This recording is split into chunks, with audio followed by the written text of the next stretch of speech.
In a world that walks the line, there's a rare few who think outside the box together form the crew to break the equations, not bound to any rule, exposing to the world the universe's own view. It takes the talent of the craftsman, it takes the mind of the fool to make the vision realize energy and matter in a duel. To a break, to a duel. Hello everyone and welcome. Saturday with Joe and Nathan, and guys, we got a good one today. Joe will be here with us shortly. My name is Nathan, otherwise known as Old Man Builds, and today we're going to talk a little bit about Tesla, a little bit about free energy, and very interesting. I had a conversation with a gentleman, Elias, and he was telling me that I was missing something in Tesla's work. He said that I'm building the energy wrong in order to build an ether. So I pretty much told him put up or shut up, and he put it up, and he sent me a treasure trove of information. Let me just tell you that it's absolutely awesome. I want to say thank you to him for that. It's got a lot of good information on different inventors. So when I looked at it, there was a letter to Peter Lindemann that Peter Lindemann wrote, I should say, and he was talking about an overunity device. You guys have all seen it, the little Geo Metro that's electrically powered, and he got overunity in order to drive that thing. So let's take a second, and I just want to show everybody something in this patent. And yes, he did get a patent, which is very interesting.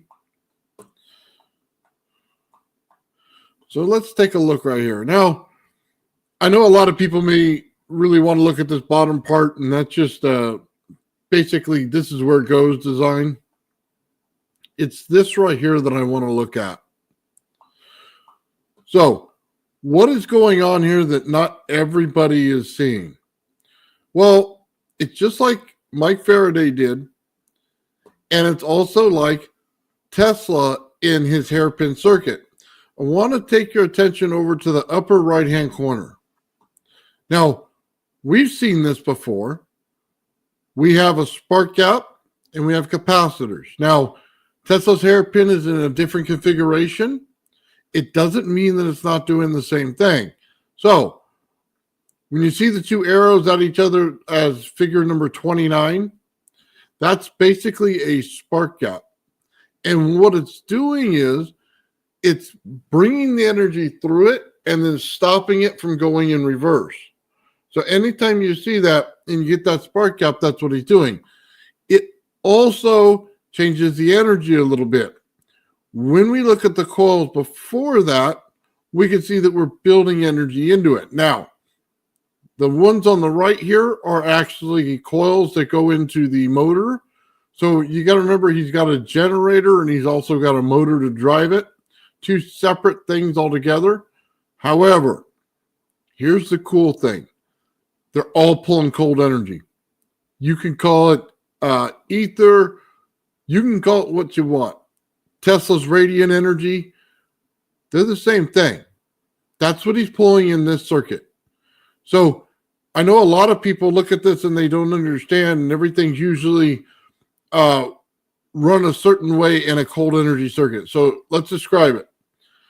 If you're going to run a cold energy circuit or a radiant energy circuit, you have to run things in negative, no resistors. There's not a resistor on this page. You're also going to have to be able to break it. Spark gaps break it. So when we go from hot to cold, it's in the capacitors that we do it. So as long as you can create the, the field inside the field to flip the field. So what do I mean by that? When he creates this thing, he basically takes a tube.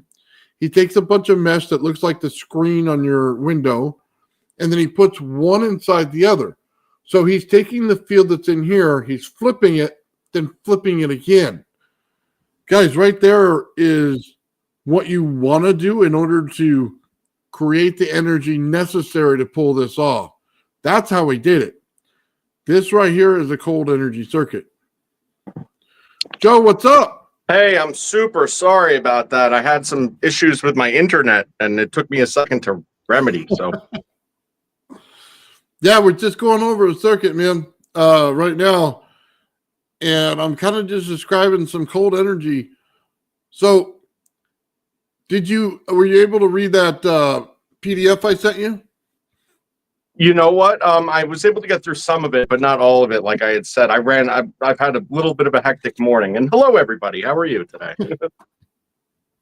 Right on, man.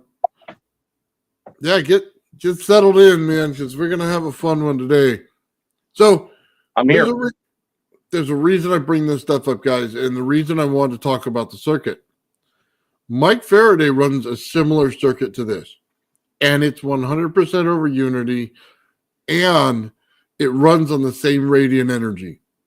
So Tesla discovered this a long time ago, and he chronicled it in his work. We have people who are doing it now in Mike Faraday, and we also had the guy in the 80s with the little Geo Metro that he got running in over unity. So when we look at the circuits, they're almost the same. There's a couple components that are different, but that's everybody's working on their own style and how to do it. The main thing is it gives you an absolute understanding. They all do it the same way. They all do it on a cold energy. You can call it radiant energy. You can call it ether. Either way you look at it, it's a difference in understanding the fields that they use. And if you could pull that off, you have it. Now, we have a lot of examples out of this. I'll tell you, for every cold energy circuit I've ever seen that works, there's not a resistor in it. Not one. And everybody who tries to run them thinks hot energy. So what do? They go, okay, how does this positive go in? How do I run it through a regular transistor? How do I put a resistor on it in order to do stuff? How do I put a capacitor on it? What are they not seeing? Well, like Gerald told us, just run it in reverse. And he said, I run in reverse. You're doing great. Have a great day. But it's real simple. They're running it cold through. The cold goes through it. Why? You have zero heat in the circuit. So you need heat somewhere else in the circuit for a draw, but you don't need it in your circuits. That's the point. So when you see over unity devices, they run on the same exact energy no matter which patent I've ever looked at. So what I'm going to do is compile the data and just put it together. And like I do with all my circuits, I'll run the lines and show you exactly where things go. And I will absolutely show you over unity. I'll have a video out in a few weeks. I figured it out, guys. I know exactly where it is now. I know what you need to do. I've created it. I've used the energy. And now we can teach it. Yeah, you know that thermal camera that you had and the images that you showed, I had been like long awaiting that because I knew that was going to have some interesting results. But the fact that you could see the wire down the center of the Tesla coil clear as day, I mean, listen, it's a thermal camera. It's an X-ray camera. Yeah.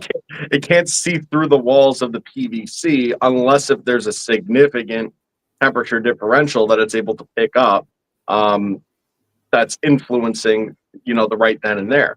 Now, if that wire wasn't in there, I mean, I believe that the cold part of it, since it's not harnessed, would just be dispersed and have a gradient diffuse over the rest of the outside of the circuit based on just the general flow. But once you give it a place to accumulate and precipitate and flow outward, now all of a sudden you're leaving it out of the rest of the circuit, and you're taking it away and using it for what you need. But the fact that you're able to see it while it's dead in the center of the thing through a PVC wall and a whole bunch of copper should say a lot to everybody. And for anybody that doubts cold energy, let that be number one example of proof. Not only as to why it's cold, but also that that's exactly what's going on here, and it's identifiable. Yeah. What was crazy is the rodent coil was completely cold. Yeah. It really didn't show much difference in the tabletop itself. It was at room temperature or temperature of the surrounding area, which was really awesome because that's exactly what I predicted. And the one thing that rodent coil is missing, man, is those side coils. And I can't wait to get to that. I'm just trying to finish what I'm doing first because it has all the flow and stuff, right? But it's just missing that little donut shape. You know what I mean? To give me that last little bit, because it wants to flow like a tornado, right? But it can't create the walls well enough. You know what I mean? To put it in there, it needs that secondary flow. Right. Well, it's like we had discussed in other on other subjects about when you start to get things in closer to perfect resonance. Um, the more efficient your output is, actually, the smaller the outer fields are. So when you start to get in closer and closer into resonance, everything, the flow and the fields tighten up. They tighten up real close. Um, and that just goes to show, because technically when something's in perfect resonance, it should just be simply vibrating at that frequency, even the fields that are produced off of it. So there comes a point where you've experienced, obviously, numerous times, where when you get into that the zone, so to speak, where it's approaching or at perfect resonance, you kind of lose your objective observable magnetic field stuff, even on the outside of the coil. And that's because of the efficiency of it. At that point, it's just more or less dealing in scalar, more or less. So check this out. I did my experiment, and I'm trying to get it to go further, right? So it right now was going like 4 feet, so not particularly great. But my frequency was off by about 40 kilohertz. So I said, okay, I'll fix this. I built another coil, and I thought I had it just about nailed. And I dropped 20 kilohertz off of it with a new coil. So I go, okay, all right, you're not going to stop me. I know what I got to do.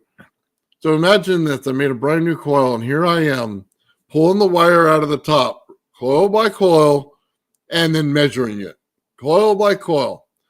I have 10 kilohertz to go, and I pushed that field out past 5 feet.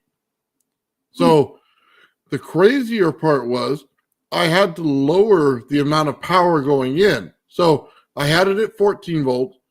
I had to pull it down to 10 volts, and I got more distance and more power in the secondary coil with absolutely no wires attached to it. Okay? So I wanted to go lower, but I can't get it to trigger lower because of my ZVS. And the reason for that is I'm getting breakout on my main primary coil, which is wasting energy, instead of pushing it into another one. So I need to devise a better plan or put some sort of a top load on it to dissipate the energy that wants to spew out of it. You know what I mean? In order to get it right. Yeah. What I want people to understand out of what you just said too, and just the general vibe of all this is not really electrical engineering, okay?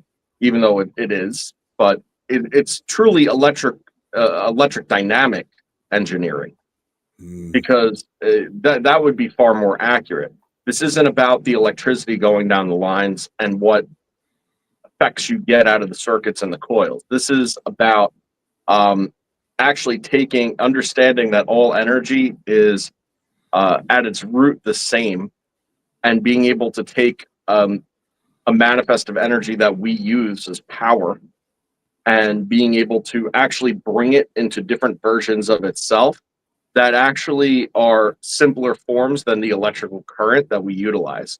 The electrical current that we utilize is more or less the most direct and concentrated form of it. That's why it's so good at what it does, powering things. But at the same time, in order to get the high degrees of efficiency, you actually need to have more or less all of its stages of presence all together in one, in an efficient and resonant manner, in order to get the maximum efficiency. And of course, it's over unity, okay, and based on the definition of what over unity is. But if you really just want to look at it in the reality of what it is it's a highly efficient system utilizing all the aspects of the energy, not just the raw power going in. Well, yeah. So I don't know if it's over unity yet. I'll stay on the side that it's not, only because I haven't achieved pure resonance yet. You know what I That's mean? fair. I get sympathetic resonance, and when I say that, it basically just means that I know I'm close to the frequency, but I know I haven't hit it yet. And it's a very, very small, tiny tuning process that you got to do in order to get there. So, Yeah. See, people get very tied up in overunity, and I'm going to play devil's advocate for a second, though. go ahead. I'm going to say that obviously being able to achieve some form of overunity has its place. However, that's suggesting more than 100% efficiency. The fact is that if all you had was 100% efficiency, that's the same as saying that you have a bank account that doesn't run out, because the same dollar that you spend, every time you spend that dollar, it just goes back into the bank for you to use again. It's so 100% efficiency is like realistically all anybody needs. Obviously, if you push it past 100% efficiency, now you could start expanding the capability of what it's able to power. But the fact is, most people, like if your 100% efficiency were to meet the maximum requirement that most people would have, then the overunity becomes a moot point. 100% efficiency is all you really need. Yeah. I will tell you this. If you got 100% efficiency and you can go 1-to-1 in your primary system, and if your secondary system does not stop the primary system in any way, which means it's going to run perfect every time, no matter what you take from it, it's not going to change any of the fields or any of the power levels. If it does that, the secondary system is your overunity system. Mm-hmm. Then the primary just has to run itself. That's it. So Yep. the goal is simple. We just got to get a 1-to-1. That's it. Right. I'll pull 1-to-1. I'll pull all the other energy I want out in radiant energy, and I've no problem doing it. I mean, if you really just think about it, even if you were not to run at 100% efficiency, if we could all at least recognize what running at 80% efficiency would look like, or 60% efficiency would look like, because we're not even running close to those numbers. Like, generally speaking, it's like 20-30% efficient whenever you plug something into the wall. Like, you're getting charged for 100% of the 20% that was realistically used. Mm-hmm. That's sort of what it boils down to. If you bring that number up, to 80%, now all of a sudden you're looking at a situation where your bill is a third, and then every percent you go up from there, then it's a third of that. That's how crazy it really is. It gets the numbers down very low.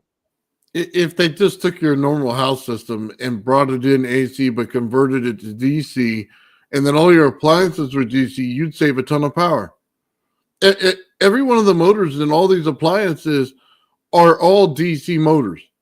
There's no, even your air conditioning is a brushless DC motor.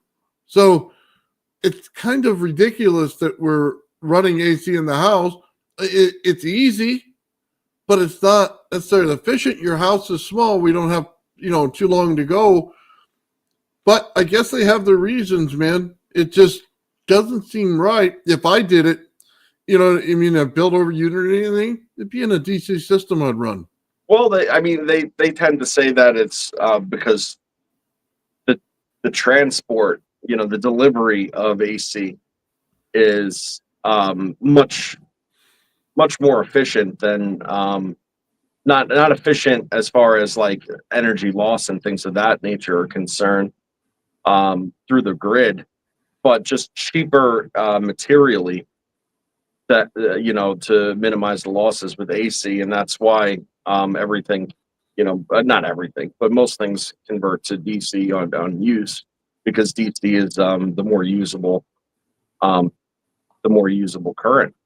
But I mean, all things being considered, last night on Mike's show, the topic of basically if you make over 30 grand a year, right, then you're in the top 1% of the world population, more or less. Okay, 30,000 US a year, top 1% of the world population as far as spending ability is concerned.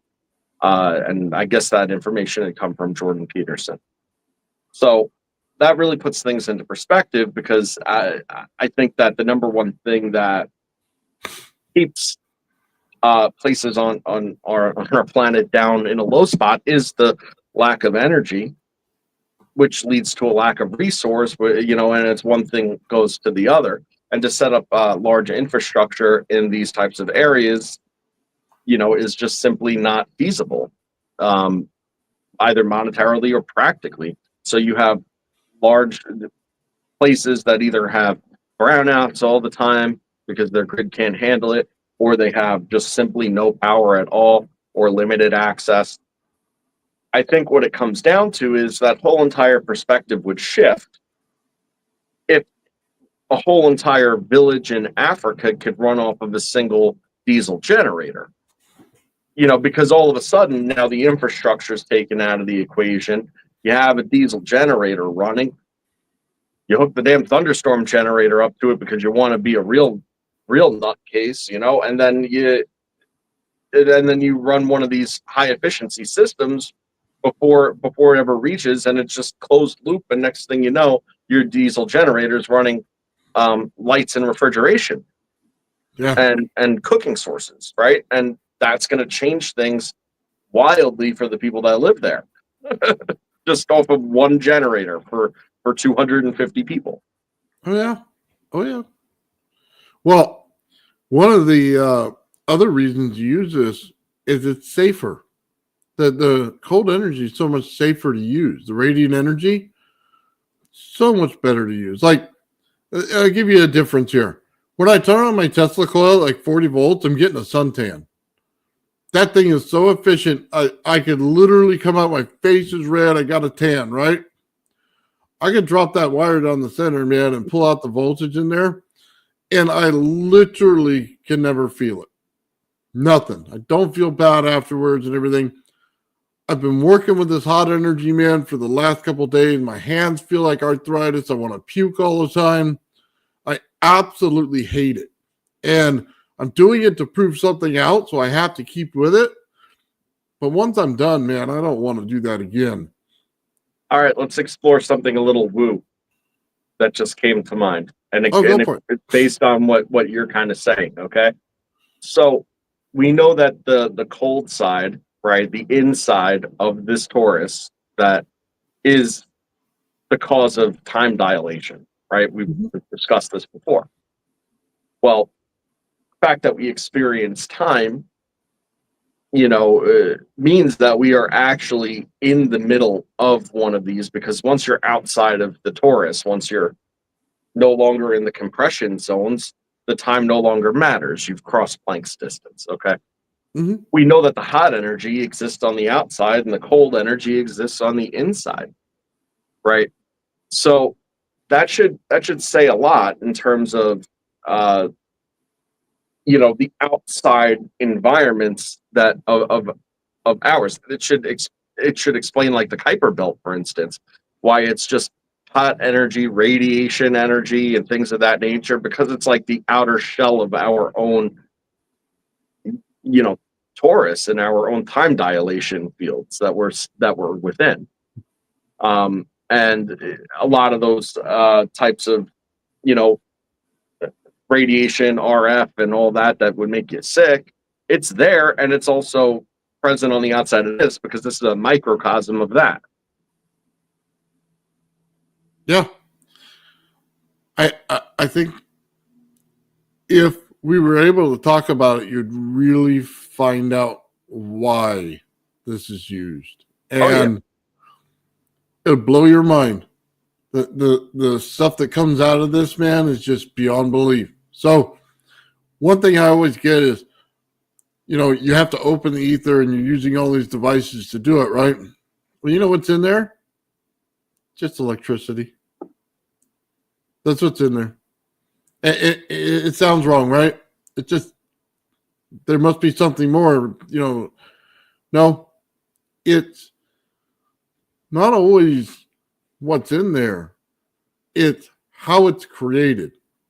And you wouldn't understand this unless you build things. So every time you build something, the way that you create something makes it what it is. So if you're putting the right fields in it, the right angles going in, things like that, it makes a total different unit than if I just put, round circles like this in tubes and went like this. It would be completely different. It would change the application of that energy. So how you build it matters. So I get a lot of people that think that you could build one to do everything with it. Just, it's not working that way because it's built a certain way. And you would have to see the other side of it to understand that, because certain things work, certain things don't work. If you use the radiant portion, you're getting 10%. That's it. That's all you get. And it sucks. It's absolutely inefficient. Doesn't work very well. You put it in there where you ground out all of the voltage and amperage and all that fun stuff, right? Then you get the pure frequency, you get 90%. So massive difference in understanding. Well, what you put in definitely matters, and that's the same as when we're talking about scalar, and it tends to be like, well, okay, if there's frequency cancellation going on, so to speak, cancellation, right? Then what does it really matter what the native frequency was? And I mean, it matters. It matters because it retains that that need and ability to kind of snap back into that frequency.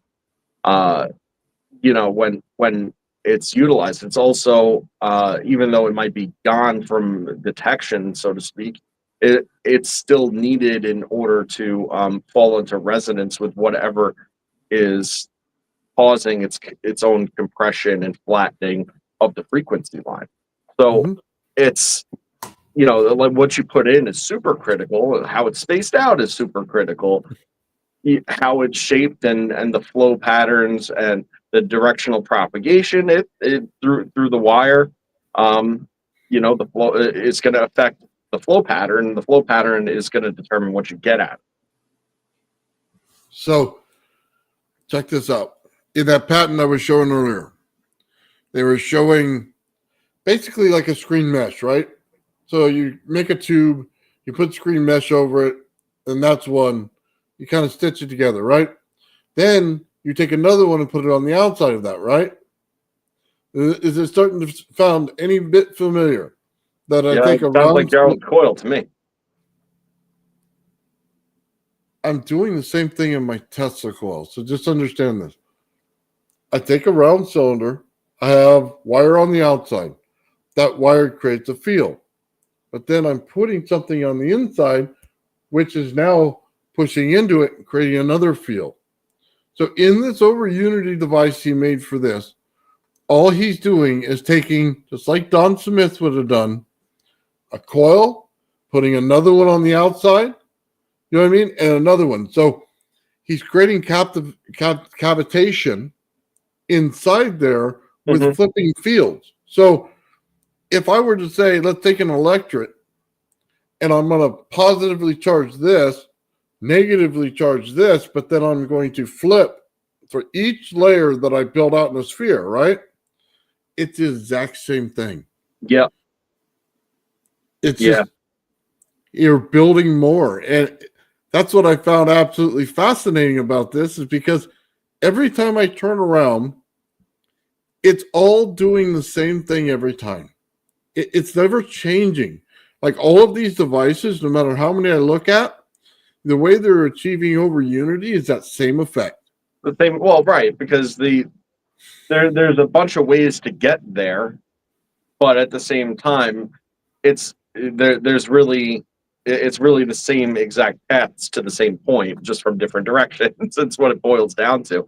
Yeah. What you just said sounds very much to me like um, compressing the saturation zones, if you want to call it that. You have all this the saturation coming in and it's emanating out, but then because it's in a state of pressure and collapse, more or less, and but building out and contain, that it's holding and compressing and pressurizing the energy saturation within it, which atmospherically, if you're talking about something sitting on your bench top, you're talking about a massive power differential with very little gradient between your environment and the compressed energy.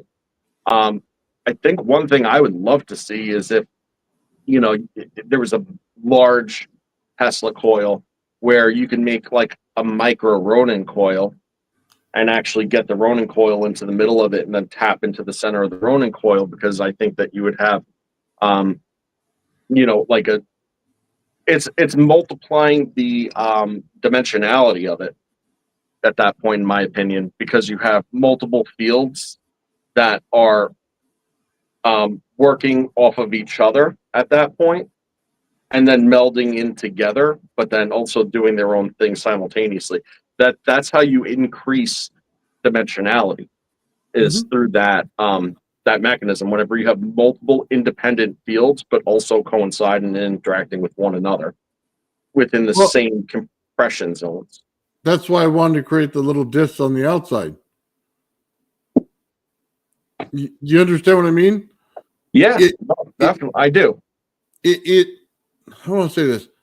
It adds the dimensionality while it also adds resonance between all of the discs, which amplifies the field going in.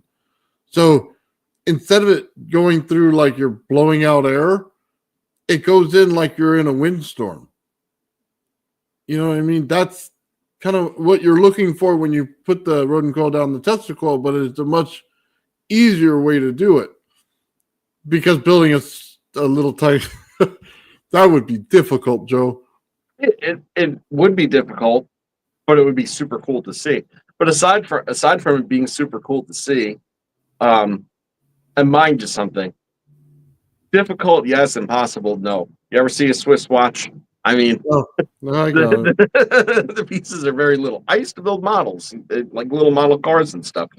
You ever try to put a stick shift in like a 1/64th scale? Like it's like this big. Yeah, no, thank you. Yeah, so everything's doable. I think something like that would be very interesting to be 3D printed, frankly, out of metal, obviously. Yeah, or conductive filament. I'm sure they have conductive filament at this point. I'm pretty sure they do. Oh yeah. Well, watch this. Okay, hold on. I want to share this with you, Joe. This is his device right here. The one that everybody's talking about in the chat? Yeah, show me. So I think the guy took 6 minutes to tell me information that was 2 minutes long. But nevertheless, he's using this screen. You can see it. It's just like a window screen. Yeah, it's mesh. Yeah, but it's copper. Okay, copper mesh. Man, he still hasn't gotten to the point yet. All right, there you go. There's the point.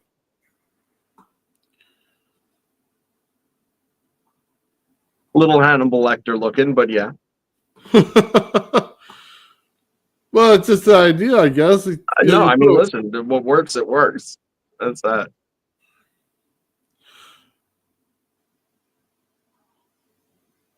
So, let me see if I can't get to the part where he gets on with it. So he's creating one inside the other. Gotcha. There we go. That's what we want to see. Same concept. Yeah. So a mesh, like a mesh secondary, and then an inner piece of mesh that fits at the right distance so not to interfere and arc and stuff like that. Now, here's the thing. That field of cold energy holds in any static electricity field that goes in the center. Mhm. So it's not just going to hold it in, it's going to compress it. Uh-huh. And it's going to continue to compress it because of the energy still running into it. So it isn't going anywhere. It can't. So it's just going to build up until you use it. That's why he's doing it. Right. And most people wouldn't understand that because they don't understand the field compression aspect. When you get into that radiant energy field holds in that static. And most people don't know that. That's why I try to tell them it flips the field, so now that they can understand what's going on here. So when he's doing this on purpose, he's building that energy to a massive number. And then it's creating a massive overunity in it before it's released. That's one of the things that they always miss. And Linderman was talking about it, and he couldn't see it. Well, because it feels like that thing's probably just shooting out energy all over the room. When he went to hook it up, he couldn't understand that he didn't create the correct field to hold it in. Right. No, that makes total sense. Yeah, this stuff is all here. It's incredible to see all the different ways that people are doing it, experimenting with it, expanding it, figuring out its practical uses, and all it takes is one person to say, you know what, it may not be perfect, but it's pretty good. Yeah. And then instead of 3D printing themselves a coil frame, they 3D print themselves a box to put your components in, to then sit there and say, this now works as a unit, and now I can, go and do it. And I think that that's not really that far off. Like, I don't like, all it takes is for the one person to want to do it at this point, I think. Well, yeah, it's where we're all going. I mean, you think about it.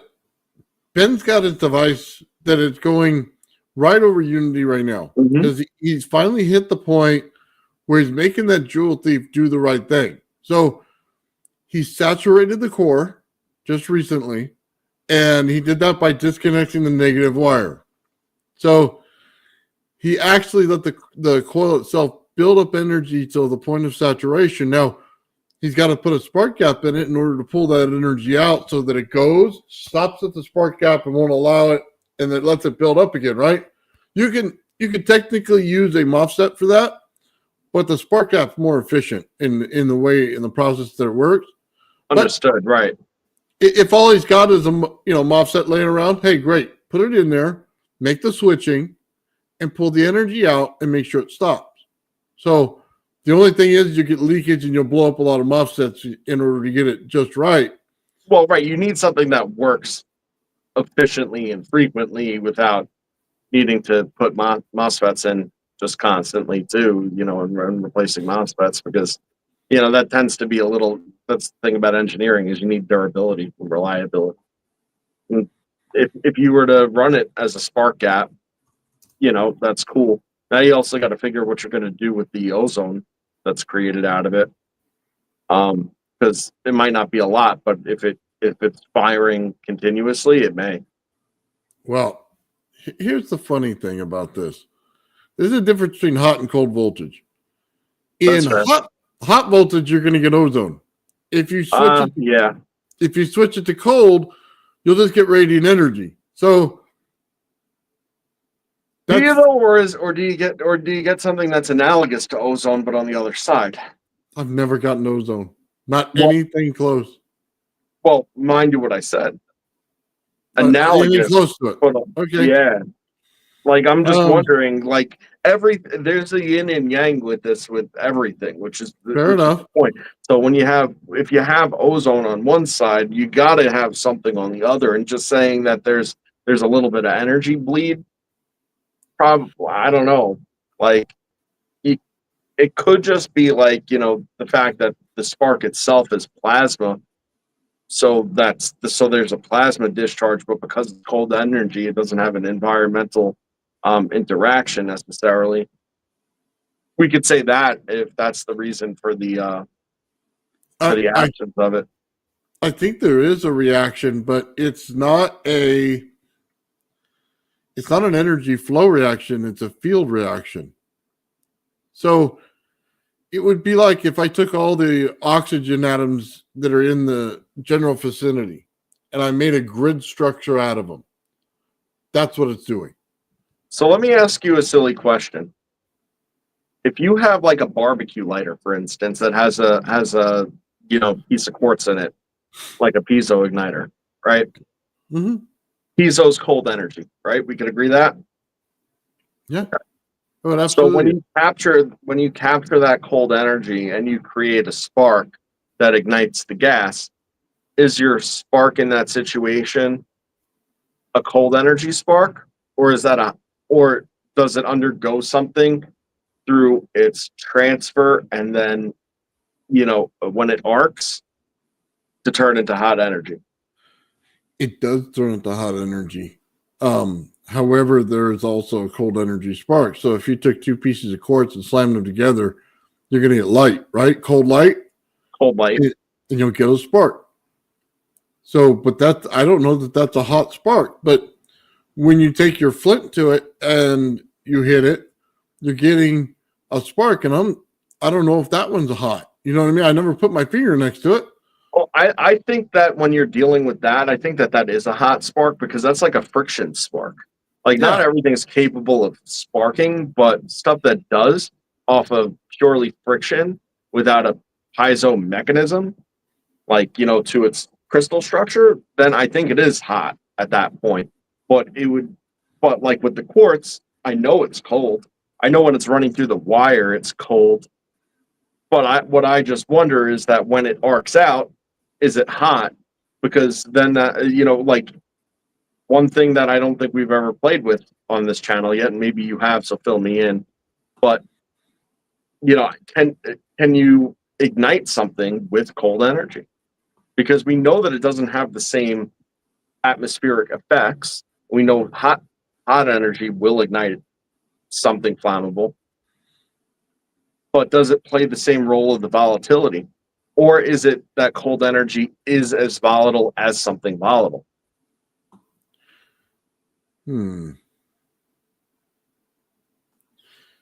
So, hang on.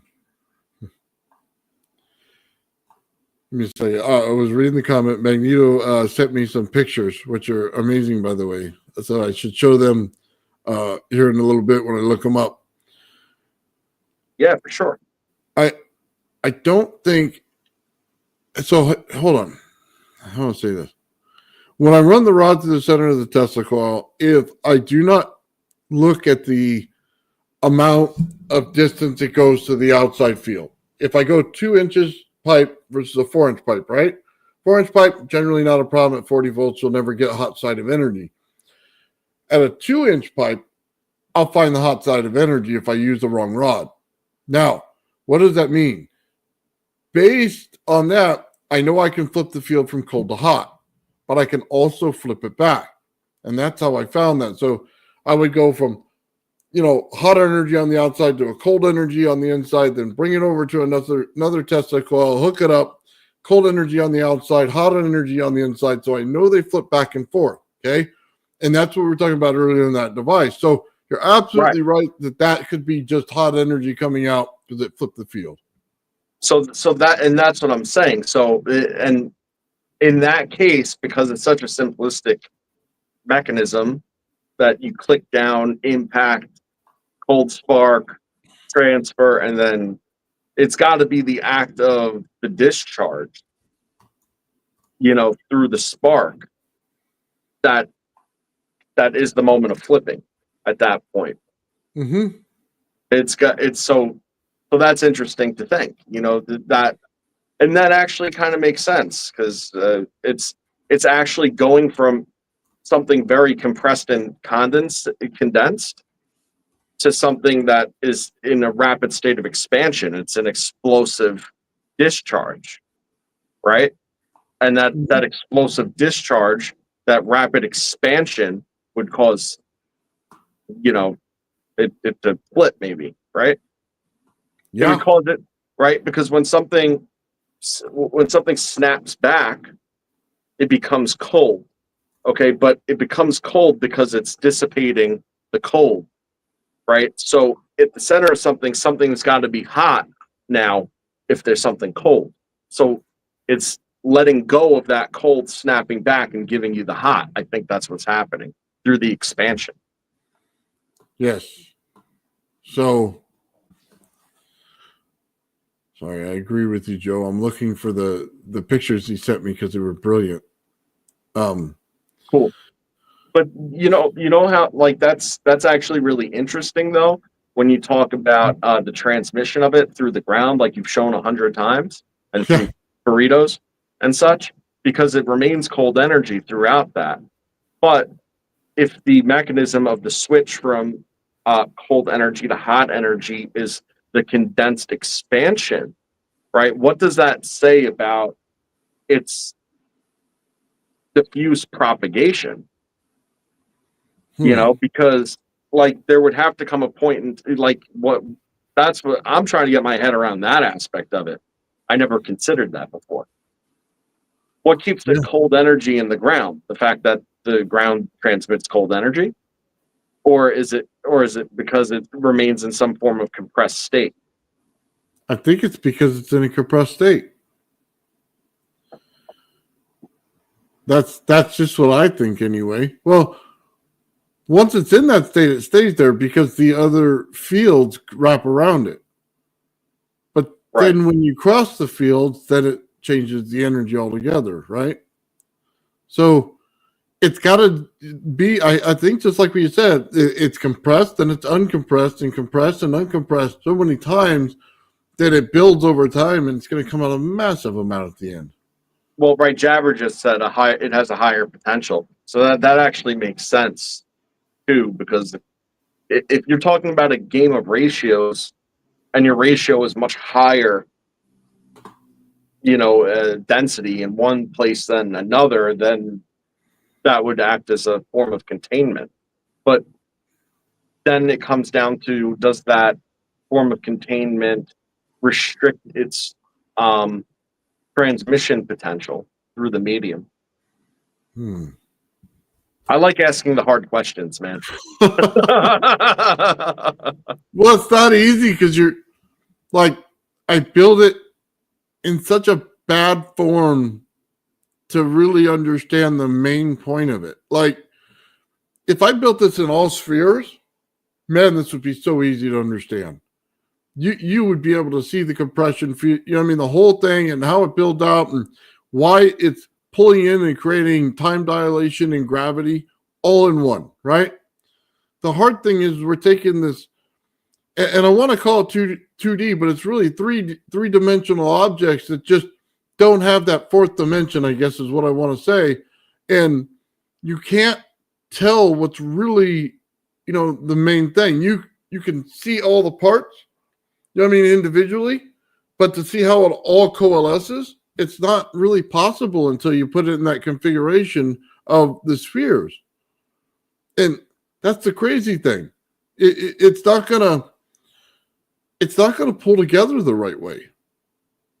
Well, I mean, all the extraction of this and just what you're going to get out of any certain thing, it all has to do with like directional vectoring. Like depending on the where you're looking, is you're going to kind of get a different part of it. So when you're going straight down to the middle and you know that the flow field is like such, and you're down straight the middle, you're actually tapping into literally, in terms of that particular flow field, the vacuum and the pump of it. So you got at the top and at the bottom, and you're going right in jam to the middle of that particular vector. So that's kind of like what it comes down to. If you were to come in through the side, you're not going to get the same thing.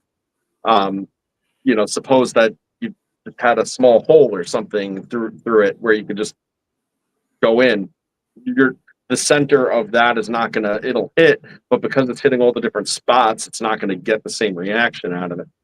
It'd be fascinating to see, but that's only because I've never seen it before. Okay, so when Sean did his coil, all right, check this out.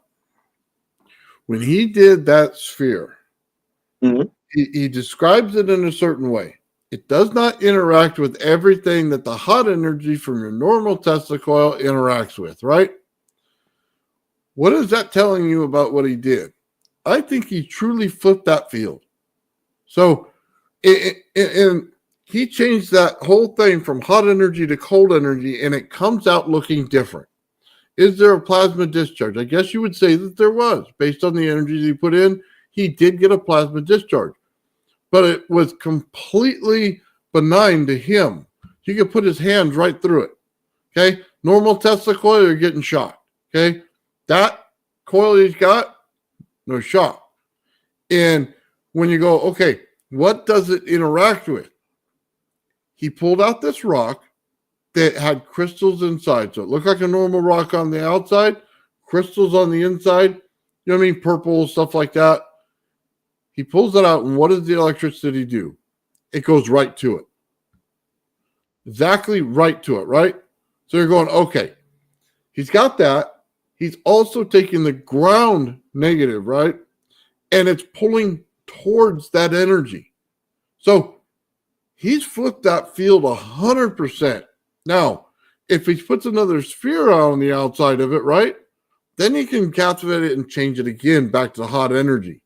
That's what I think is going on, and that's what makes that thing so special. For sure. Mike, what's I'm up? surprised. Hey, Mike, Joel. what's doing, man? Good. How are you guys? Yeah, not too bad. Happy Awesome. Saturday, sir. Yeah, exactly. We had a good show last night. I'm getting a few emails saying we did a really good show last night. Yeah, I enjoyed it. It was good. Yeah. You know what? The last time I tried to get your email, for some reason, I wasn't able to grab it. Can you, or Nathan, could you forward it to my email? I don't even remember if I have Joe's email. I can put it in the private chat. Yeah. There you go. Cool. Yeah, I didn't know how to get in touch with you yesterday. I was like, and like Ben, I can never get him. Like I'm friends with the benefactor on like Facebook, and we message back and forth that way a couple times, but he never gets it like right off. So I was like, somebody, I'm yelling, but nobody hears me. Yeah, I've been 3D printing since this morning, and I was getting all frustrated because all my filament I had is like expired and it's not like printing well. So I got really fed up and went on Amazon and ordered a new roll of filament. Yeah. Sometimes if you you could dry it out, but it takes a long time. Well, I have to dry here. I'll show you what I have. It's pretty cool, actually. I bought this a little while ago. Are you printing in PLA? Yeah, I'm just doing PLA because it's a very good dielectric. Yeah. So I have the Creality dry box. It heats up the filament. Yeah, it conditions and heats up the filament to 50 degrees, and that way it prints better. So I'm just starting a new print right now. And this is my big build. This is my new prototype, 22 cells. So very cool. Hopefully they'll be done by this weekend. These ones like it's a really reasonable size for that many cells. Yeah, it's gonna put out, I'm hoping, about 30 plus watts. Nice. Yep. So so I've just been on 3D printing pretty much all morning, and I still got more to do. So yeah, that's a righteous way to spend a Saturday anyway. So the latest developments, my partner has contacts through one of the big universities here in Ontario. And if things go good and I get this prototype set up done, we're going to apply through the university with my partner's friend who happens to be a professor. And they're going to try to get us a government grant. So we're shooting for about 300K. So if we get that, our development will be done out of one of the big universities here in Ontario. So nice. Have you gotten to the point where you're trying to like figure ways to get the costs down and everything like that? Or are you still... that's all part of it. There's so many things going on, cost of materials, availability of materials, a facility to do proper research and development. So hopefully if we can get this grant, we'll be doing it from that university, which they're more geared up for, development of power cell battery technologies and stuff like that. So, I think they're coming in at like the perfect time for that, especially with like university research and everything, because there is a major paradigm shift that's just like seemingly omnipresent at this point with academia. Basically, that academia has gotten so crushed with, how with the frustrations of the academic community, at this point where they're like, we haven't figured anything out in 30, 40 years. Well, and now they're looking at engineers and saying, we got to stop telling engineers what they're doing isn't possible and start looking at what results they're getting and start trying to figure out why that is. And I think that it's the perfect time. Yeah, it's very valid what you're saying. I think I was talking with my partner who is a mechanical engineer, and I said, there's a lot of mechanical engineers, but you put them in a machine shop, they can't build nothing. They don't know how to build squat. So to me, that's not a real engineer. A real engineer could come up with a concept, put it on paper, do all the math, whatever, but be able to actually go in a shop and build it. If you can do all that stuff I just said, you're an engineer in my eyes. Because there's a lot of engineers coming out of academia now. They got their engineer certificate, saying, quote unquote, they're a mechanical engineer, but you put them in a shop setting, they can't run any machines. They don't know how to do it. To me, that's a half-ass engineer. Yeah, right? It's sort of like a need for everything. And I fall into the same category of thought that you do, which is really to be like a well-rounded anything, you need to know everything you need to know about what you're doing, but then also all the surrounding stuff, and then the surrounding stuff around that too, and then you're good at what you do. And the crazy part is I myself can apply for a government grant because I don't have my engineering ticket. But I've worked in machine shops and I've been building stuff since I was 6 years old. But yet I can't apply for a government grant because I haven't gone through one of their registered institutions to say I am an engineer. Right. Well, academia has been broken in that regard for longer than the physics has been broken, for what it's worth. There was a huge shift at one point in time that went from teaching basically liberal arts. You would take courses on everything that you want to know, and you get something out of it, try to tie it together. Now they give you all these specialty degrees and stuff that kind of pigeonhole you into exactly their curriculum for that particular type of degree, and that's what you got to go for. And then what you get out is just people that have book knowledge, curriculum based, one hyper focused subject, nothing outside of it. Wham bam, thank you, ma'am. Have a nice day. This is not how you harbor people being polymaths in anything. Yeah. See, like for me to get a grant, they would laugh at me, and I would just say to them, "Look, I'm 52 years old. I've been working in a machine shop since I was 22. I got 30 years under my belt in a machine shop setting, building stuff. I'm also been working with AutoCAD for over 25 years. I can pretty much anything that comes up in my head, I can actually make it become a reality.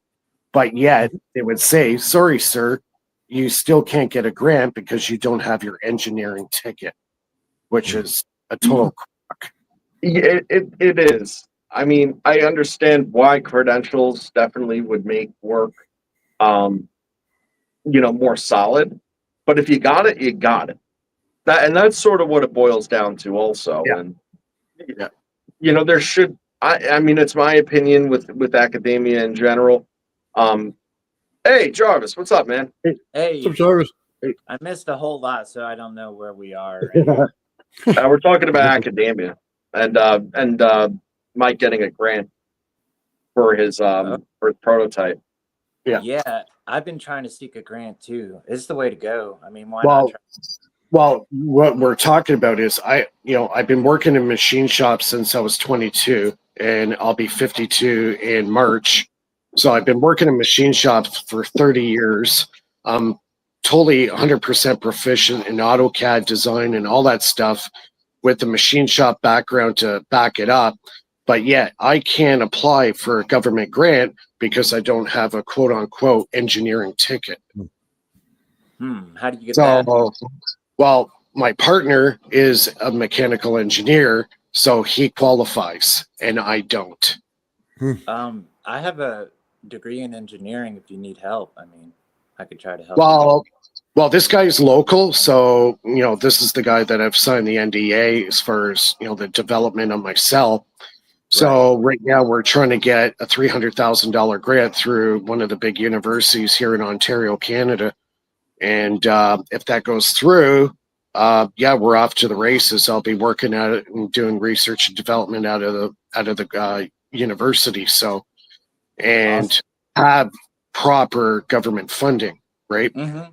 Yeah, that's what me and Sean are trying to do too. Because and it's not easy. Yeah, It's Georgia not- Tech's right up the street from me, so we're going through Georgia Tech because they have triboelectric nanogenerators they're working on, so it's right up our field. Yeah, like the university won't be working out of is Guelph University. It's very close to Waterloo University. That's where BlackBerry was developed. Okay, so Jim Valsilli doesn't live too far from where I live. So, so that was all done in Ontario, Canada, the BlackBerry cell phone. We're kind of Waterloo, huh? Waterloo, yeah. So I live about an hour and a half away from Waterloo. So I wonder why the BlackBerry failed. Well, we could do a whole show on that one, I think. But I'm making a joke. Well, they're still out there. They're mainly in software development, not actual phone development. They're still out there, but they just, because of what happened back in the mid 2000s with their crash of their server, just really tainted their reputation in the cell phone market, and ultimately kind of met their demise, right? Well, that and everybody just wanted a flip phone, and they want to push buttons on it, and they want an iPhone that does everything. But you know what? They went for a market that was, didn't exist anymore because the smartphones that rolled out did everything that they did, but then they were also consumer friendly and fun for personal use outside of business. Yeah, but I think I think where their success was because they were pioneers in the smartphone technology. Absolutely. And their target market was the businessman, and that really gravitated a lot of business people to use their device. The average business person too, for what it's worth, because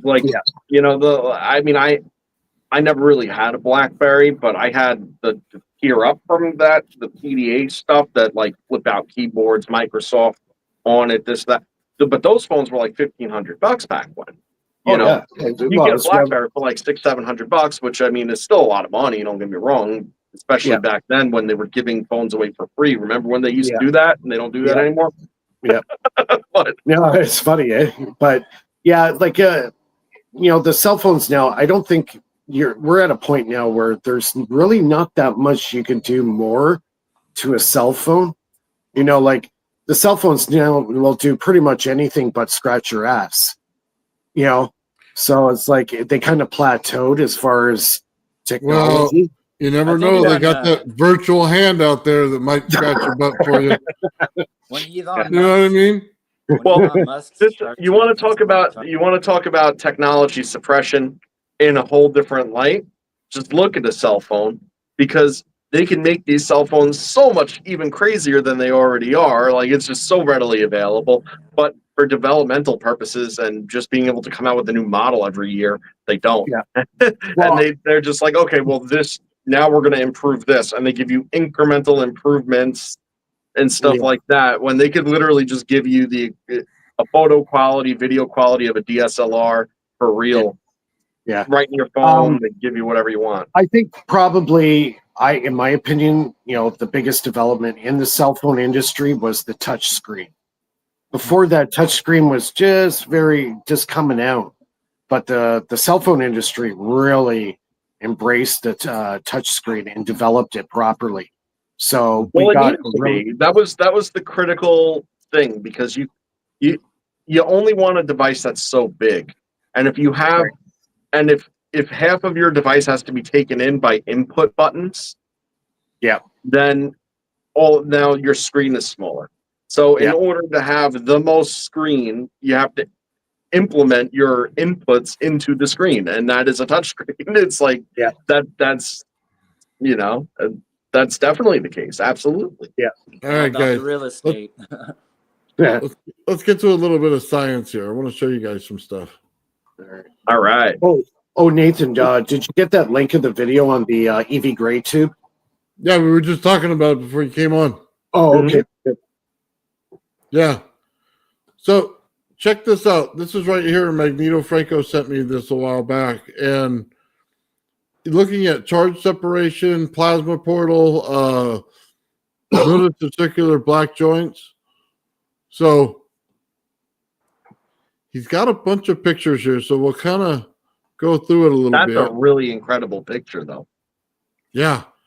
Like, and it's very small on my screen, and it's like a lot going on. I have to look at it on my phone. It's really small. I can't. That one had like external plasma vortices and things going on. What do you think I'm sorry, Joe. Go ahead. No, I was saying they look kind of like a galaxy. Well, where do you think that's exactly where the 0 point energy is coming from? Right there. That's the orifice that opens up that allows that energy to come in. Yeah. Do you see the spiral that I'm talking about in the UV discharge? Yep. Yep. I'm looking at it. See, that's crazy. I think a lot of people don't think of the differences between using a blunt end and a sharp end on your spark gaps. That makes a big difference, but people aren't aware of that. Because on the sharp end, you're compressing it like Joe said, and then it expands in the other one. The cold cathode effect is usually because of one expanding, because you want to go from a point to an expansion during that spark gap in order to get cold electricity. Just like a spray can, So, like a point of diffusion, more or less, rather than a point of concentration. You want it to be compressed, like the expansion valve in a refrigerator. It's highly compressed and then rapidly expands. It's the rapid expansion that cools it. It's a phase change. Absolutely. And I know people don't think like they're like debating whether electrons exist or not. Let's just go with what Tesla said. He said electricity behaves like an incompressible fluid. You can use incompressible fluid in refrigerators. Okay. It's an incompressible fluid. So think of a refrigeration system. A spark gap is just an expansion valve. But you have to have a sharp end and a blunt end. Right. See, like Tesla, what he was using, he was called it quenching the spark. So he would take two magnets that were cut in like a triangular type shape, and he would focus it on either side of the spark gap as it's firing. He calls it quenching the spark. That's to break it. How you break it with the relay, and you get that sharp. That's what breaks the circuit. It does the same thing as a relay opening rapidly, but it does allow oscillations. Like for the formula, I can't pull it up on my phone, but in order to get a capacitive discharge with oscillations, you want the square of the resistance to be less than 4L, the inductance, over C, the capacitance. Then you'll get an oscillation every time. As long as the square of the resistance is less than 4 times the inductance divided by the capacitance, you'll get oscillations. But if once you get the oscillations and you use a quench, then it allows the capacitor to recharge again for the next fire. But every fire you're going to get those oscillations as long as that situation is true that I said. Okay. So when you have the magnets doing that quench, is it just a matter of curbing the rapid expansion and keeping it in a compressed state? Yeah, like And the you know oscillation is the byproduct of keeping that compression together, more or less. Because like now, I'm just thinking like a welder, right? I went to school for welding. I used to weld. You know when you set up a TIG torch, you get yourself a tungsten rod. You sharpen the thing to a point, and the whole point is to have a have your energy directed in your spark gap, more or less, is exactly what it is, and keep it as concentrated as possible. That's the whole nature of sharpening that. So if it's blunt, it has exactly what you actually see very similar effects to this. It's like weird expansion out and through the gas and whatnot. But that's what the magnets do, is keep it compressed. No, think of it. Okay, think of a guitar string. The pickup. Whenever the guitar string vibrates over the magnet, it induces a current in the magnet, right? Mm-hmm. Like, so if you have a magnetic field, sorry, I'm getting chats, I can't see. You got a magnetic field perpendicular to the current. Once that current goes through, it's going to pop it up or down. If you used a guitar string and there's I can't do this. Okay, 2 magnets and the guitar string's coming towards you like this. Mm-hmm. If you send a current through that with 2 magnetic fields, the string will bounce up or down depending on which way the current's going. Okay. So what that quench is doing is, as it's vibrating through here, it's spreading it out because it's going up and down through that magnetic field. So it'll oscillate, but it'll pull it out and quench it. Okay, I see. That quenching is what allows the capacitor to recharge again. Okay. Real quick, that makes sense. I want to put this up because this is all magneto stuff here. So I'm using a huge radiant currents and ripping them open using the center magnetic field through of a big ring magnet. Like so he's just telling you what he's doing here. So I just want to make sure. See, okay. It'll vortex if you have a spark gap like in between a speaker magnet. It'll vortex around. Yeah, I've actually done that on the Tesla plasma ball, and I'll take a ring magnet and put it right on the glass where the plasma is discharging, and it'll actually gravitate around the inner diameter, the ID of the magnet, and you'll see it'll actually start spinning like a vortex on its own. And it's best for pulse DC because then it's spinning only in one way. Like if it's an AC arc, it doesn't know which way to spin, so you get. Like it's better to pulse it through that, and then you'll get it spinning around. Okay. So let me describe what he's got going on here while it's on the screen. At the very top, it says copper tube electrode. And it says radiant energy plasma wave in open air, no vacuum. And at the very bottom, he shows it's a magnet. So yeah, you guys see what's going on green. there. Yeah, he's getting nice colors. Yeah.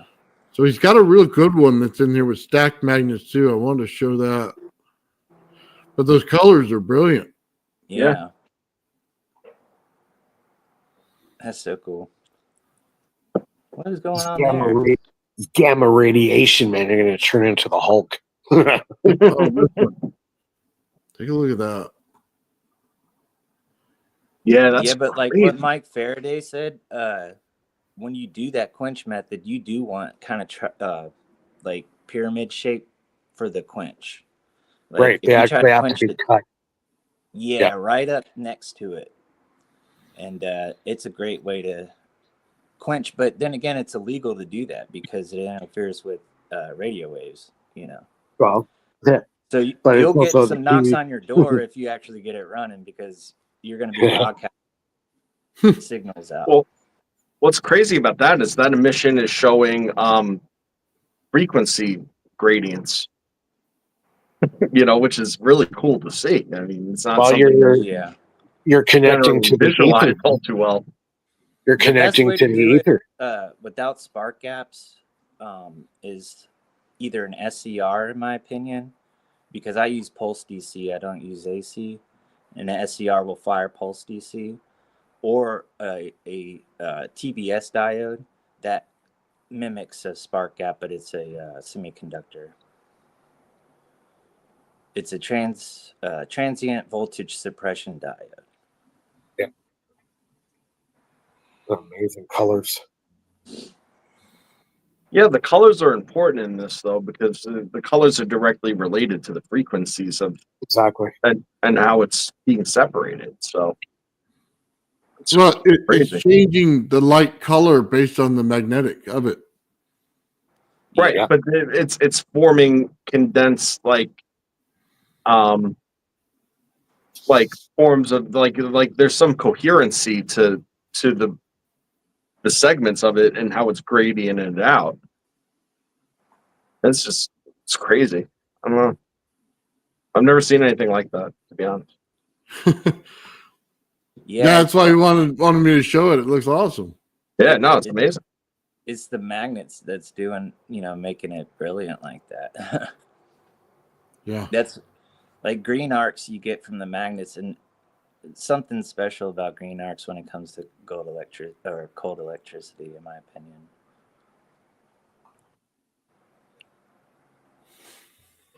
It's also one of those simple reminders that energy in itself is cause of photons and stuff, energy as it runs through runs along a simple path that doesn't necessarily have photonic discharge that's in the visible light spectrum, at least. That's why I give a shout out to Gerald out there. Gerald, what's up? Gerald. Look forward to when you come back on, man. It's been a long time since I Gerald. See what Gerald's there. That's terrible. Oh, that was bad singing altogether, man. That was like Ian Christmas. It was bad. Oh, thanks. I appreciate the not compliment. You're welcome. He actually has gold on this one. Take a look. He's got gold in there. Let me see if I can't bring that up a little closer. Ugh.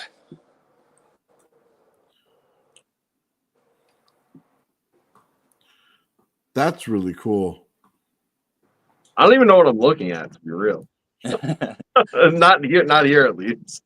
Well, don't forget too, this could be a form of transmutation going on as well, right? That's what he says on there. Transmutation. Yeah. And the other thing too is when you're actually doing this, you better have shielding because X-rays are getting emitted from this. Oh yeah. Oh yeah. Yeah. You're getting something, that's for sure. Yeah, you definitely want to. Well, that's what happened to Fleischmann and Pons. They didn't. They were looking for radioactivity, but meanwhile they're getting blasted by X-rays. So you gotta be careful when you're doing this stuff, especially when you're doing spark gap stuff. Yeah, you don't know if you got X-rays or beta. You don't know, so you got to take precautions. That's why a lot of the Don Smith stuff with the spark gap, I start backing away from it because I wasn't really knowledgeable enough to know if I have emissions coming off this thing that could be harmful. So that's why I kind of put it on the back burner. Yeah, take a look at this, man. What did they call that? It starts with a K. I can't remember the name of it, but that's really clean looking. It's like the Capagen or whatever. It is hard to pronounce. Yeah. But he used a radiator ground, right? He used a radiator as a ground, and he would use concrete buildings as the ground too, as a UFR ground. Yeah, Capenadze. Yeah, I'll let you pronounce that. That's for you. Guys, these projects you're looking at right now are extremely high voltage and they are lethal. So if you're not good with electrical stuff, stay away from this stuff. And also, if you have a pacemaker, do not go anywhere near this stuff. It can be lethal. That stuff's similar to Don Smith type stuff, where you get a huge amount of radiation out of that stuff. That's right. Good point, man. Oh yeah. Pacemaker. I do have a question. Did he run the wire back through the center of this thing to amplify it? Yeah, he kind of used the center as a capacitance. Yeah. Okay. Rick Friedrich actually kind of touched upon this a little bit. I could try to find it for you. But the way he wound the center was important too, that you can't see. Like actually within the PVC pipe.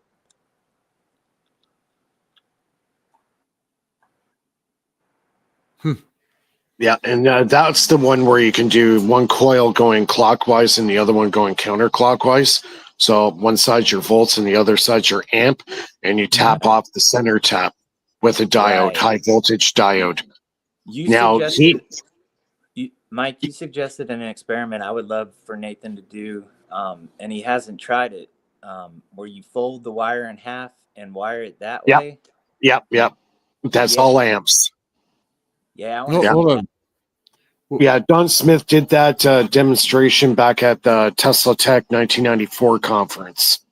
Yeah. When he was talking about that. What was it again? Tesla Tech conference? No, I'm not worried about that. What was the experiment? You want to explain it, Mike? Where you take the wire and you fold it in half, and then you wrap it around in half. I showed you that a while ago with the alligator clip wires, Nathan. Remember I was showing you that?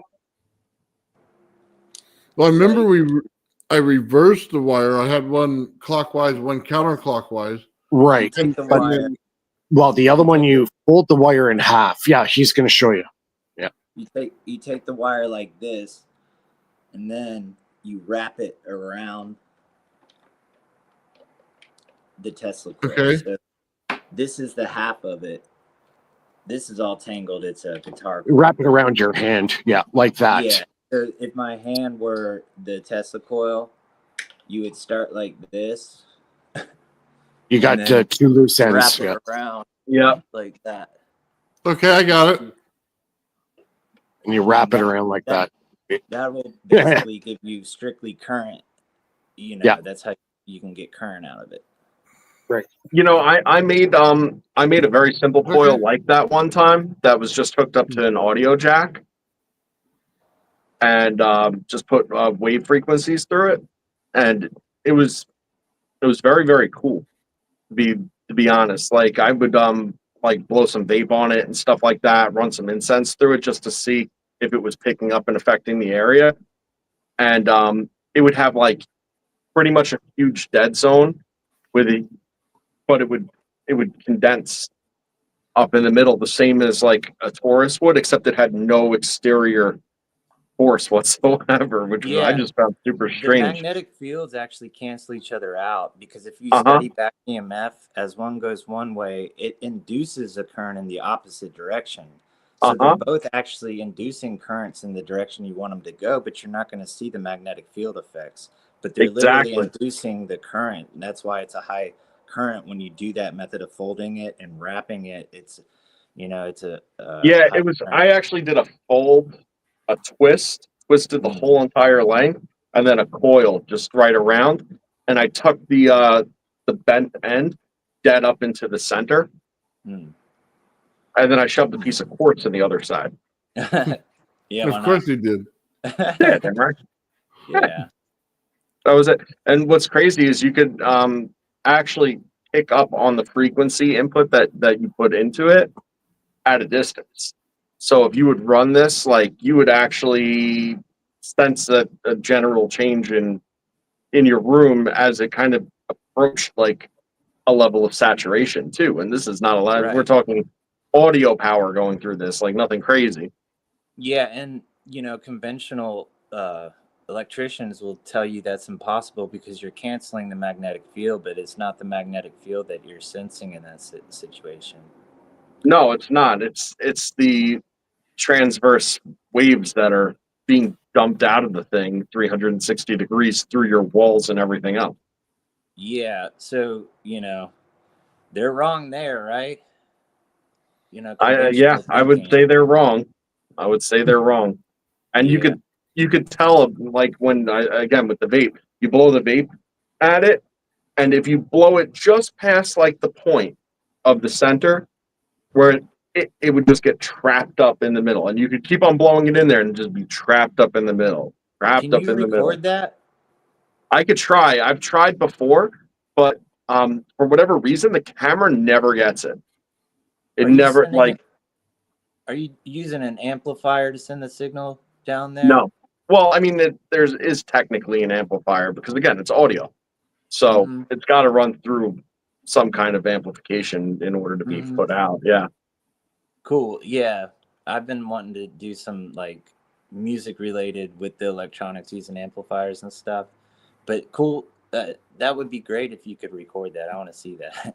Yeah, I'm gonna try. I did try months ago at this point, but I also have a better setup now than I did, lighting and like what do you call it, like tripod wise and stuff. Before I didn't have anything, and I was just trying to hold the thing, and but like it was a disaster. It just had an issue like focusing in on it properly, which was annoying. I like your cloud chamber idea. That's easy way to make a cloud chamber, right? Yeah, but it doesn't function like a normal cloud chamber would, because the vapor chambers that's where it's at. Sean was going to do a vapor chamber, and I'm looking forward to that day. I think that's going to be really telling. And also, if it's chucking like bad radiation emissions off of it, you're going to know real quick. Yeah, I can't wait for that one. That one's going to be real cool. All right, guys. Eli sent me this right here. He's got a peg saw going on. Cool. That's always interesting, man. Everybody's got so many projects. Well, like here's a freebie for everybody. If people like using magnesium to make their crystal power cells or peg cells, use this. It's a pickling compound. It's called alum. Yep, alum. And alum creates, when you put water on it, it creates a crystalline structure. Now, the other great part about alum, it does not corrode and destroy your magnesium. It preserves it. That's true. So to get it. Yeah. So that's out of the bag. Yeah, it's potassium, potassium aluminum sulfate. So the magnesium is actually more reactive. So in any case, the aluminum would plate the magnesium, and the aluminum's conductive. So it's a great so good suggestion. Yeah, so to make your magnesium last long, just buy alum. You can buy it at your local supermarket or go to your local bulk barn and buy a pound of it, and you can make 50 cells with it. Yep. Yeah, you can also use potassium hydroxide and aluminum foil, and you got yourself some alum. Yeah. And but anyways, that's Jump and Dini did that years ago. It'll release hydrogen when you do that, so be careful. Yeah. So I'll ask for forgiveness, not permission. But Brandon had sent me some stuff on some different cells and whatnot, and he was trying to show it like the other day. It was he does these like interesting things with like wood cells and stuff. But you can show it. I mean, yeah, man, show it. I'm gonna ask for forgiveness. He's like, I'm not ready. Listen, Brandon's never ready. You got to force the hand sometimes. Yeah, I know Brandon. But look, like we had this whole conversation the other day about soaking, wood or wood fibers in with aluminum oxide in solution, and then charring it up, and that in itself is a cell. So Yeah. Okay, here we go, Joe. All right, so this is Brandon's video. Yeah. Sorry, Brandon. Watch the wood.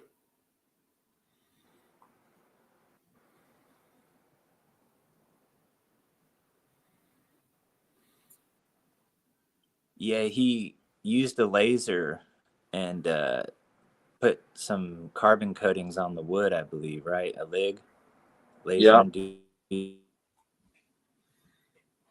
But I mean, right away, I had a hunch I knew what was going on there, but it's just so radical to see a piece of wood responding to an electrical current being put into it, because it itself is a cell. Yeah. Well, when you burn wood, it turns to carbon. Well, carbon is superconductive, right? So if you dope wood or cellulose with aluminum oxide, yeah, and then you burn it, that supposedly increases its ability to create power or current. Exactly correct. Yeah,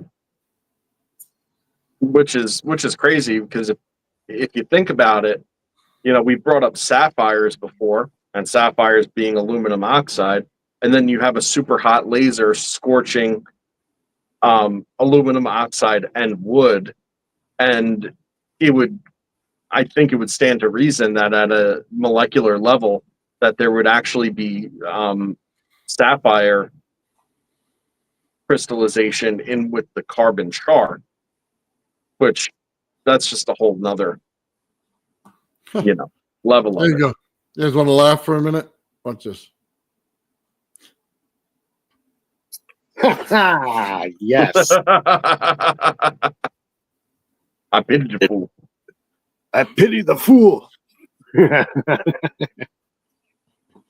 Oh, For a that's second, so I funny. thought that was me.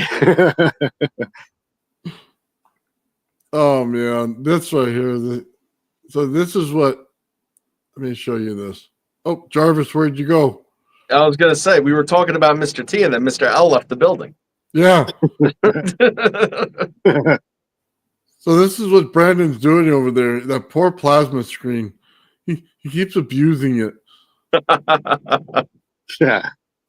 I'm telling you, man, that's crazy stuff he's got going on there. Because everything in the room's lit up. Like you see all the light bulbs in there. They're not attached to anything. He just lights them up.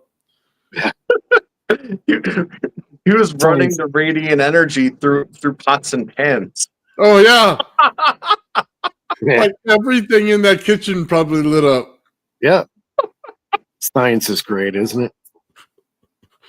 Oh.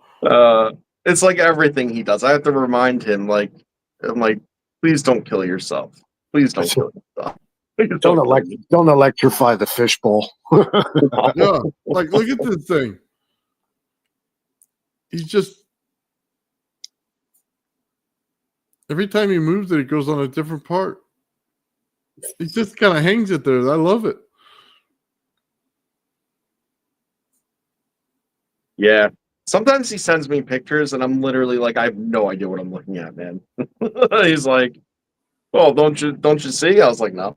It looks great. Yeah, don't you see all the energy in the room? Right. I have no idea what he's doing or how he's doing it half the time, but then, he's always up to it. Why is the cat lighting up? Yeah. That's about what you think is going on here. Every time I look at it, man, same experience. I think that one Halloween he's going to be at my house, and all my TVs will start doing that, and he's going to start laughing and zapping everything. It reminds me of the Poltergeist. Yeah, that's what I mean. Our water's going to start flowing upwards, and yeah, that's crazy. Yeah, Eli, we showed your pig tail a little while ago. Yeah, man, very cool. Yeah. Dude, everybody's got like inventions going on. That's what I love. There's always something different that happens all the time. Well, what I like about the using the alum in the cell, it's using the crystalline structure to actually be the substrate for the power coming from the magnesium. And all you have to do to activate it is just sprinkle a bit of water on it. That's it. It's done. It's making power. Yeah. And some of the cells are putting, yeah, you could put like 5 or 6 in series, and you could run a whole whack of lights in your room, or make them for the patio. You know, it rains outside, boom, your lights are on. Morning dew, same thing. So hold on, you're telling me it turns on when the water hits it? Yep, it's activated by the water. Water hits the alum, the crystals start forming, and the reaction starts with the magnesium and starts transferring the ions through the substrate of the crystalline structure that's being formed when the water hits the alum. That's interesting, because that makes sense why they use it as a styptic then. Yep. It's, like pickling. Yeah, it's a pickling agent, right? And the best part about it, it protects the magnesium. So the magnesium doesn't oxidate and it doesn't degrade. So you could have those cells running for years and years. Just add water. Oh, I got to trip the wife out. I got to put some of that in her planner. Yeah, do it. And then she goes to water it and all the lights are turning on. Yeah, there we go. Or you go to the washroom and it hits the cell, somehow get the water to hit the cell, and then all the lights in the washroom light up, or make the toilet light up or something.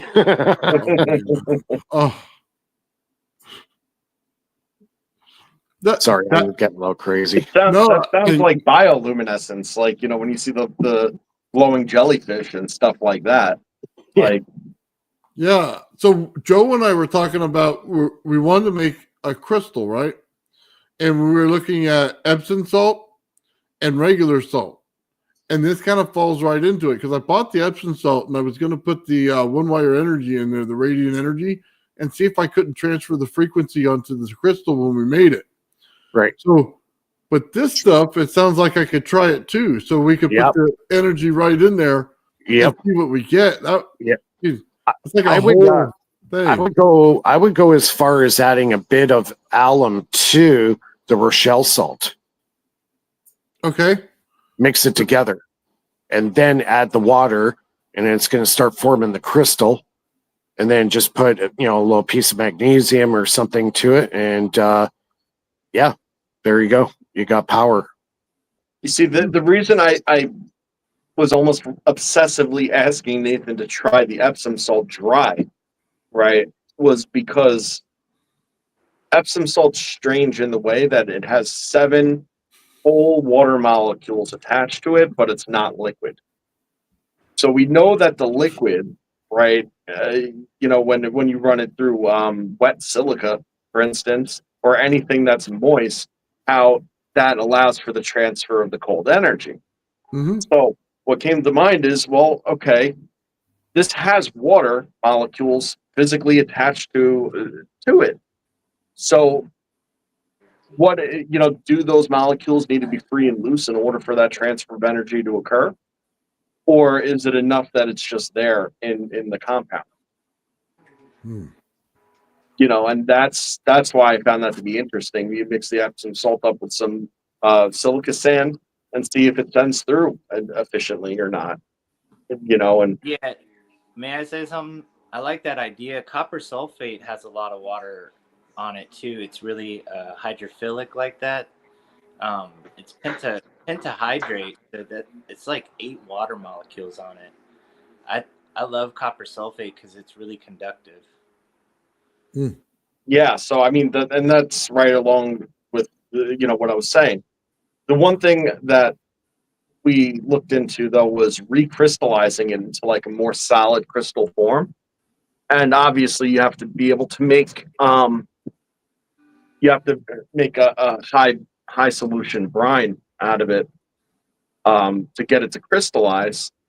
When you dissolve the Epsom salt in water, those water bonds apparently break from the Epsom salt. So what I don't know is when they reconvene into crystal structures again, whether they're retaining 7 parts water or any water or what. So I don't know what the recrystallized compound of the Epsom salt would look like molecularly. I think it would retain the water. You think it would, right? That's its stable structure, I suppose. All right. Yeah. Okay. Because even if you, well, I know with copper sulfate, if you heat it and get rid of the water, like it will go from the blue color to a white color. But even if you put it back into the water and dehydrated the water off of it, it'll go back to the blue because it just loves the water so much. It's hydrophilic. Right. Okay. Yeah, that makes sense then. Okay, cool. So okay, yeah, Jarvis. Sorry. He's got this cool looking screen going on. I want to know what it is. I'm getting set up for presentations. It's taken me a while, but it's on my phone right now because I'm doing a Google Drive backup. So my computer is really lagging. I got to do it from my phone. But, you know, I got the Wimshurst and, you know, from the first presentation, my dream is to take like a Wimshurst and a high current generator like this and tie them together for what I call hybrid systems, where you take a really high voltage system and a really high current system and tie them together. And, you know, that's similar to the Wimshurst that powered a small community. So if, you know, we could get that going, that'd be really cool. But I'm doing electrics right now and getting set up for that. So, but trying to, it's hard with this phone. I don't know if you can flip the screen or anything, but you know, I got my amplifier. It's too hard to show right here, but I'll show it eventually.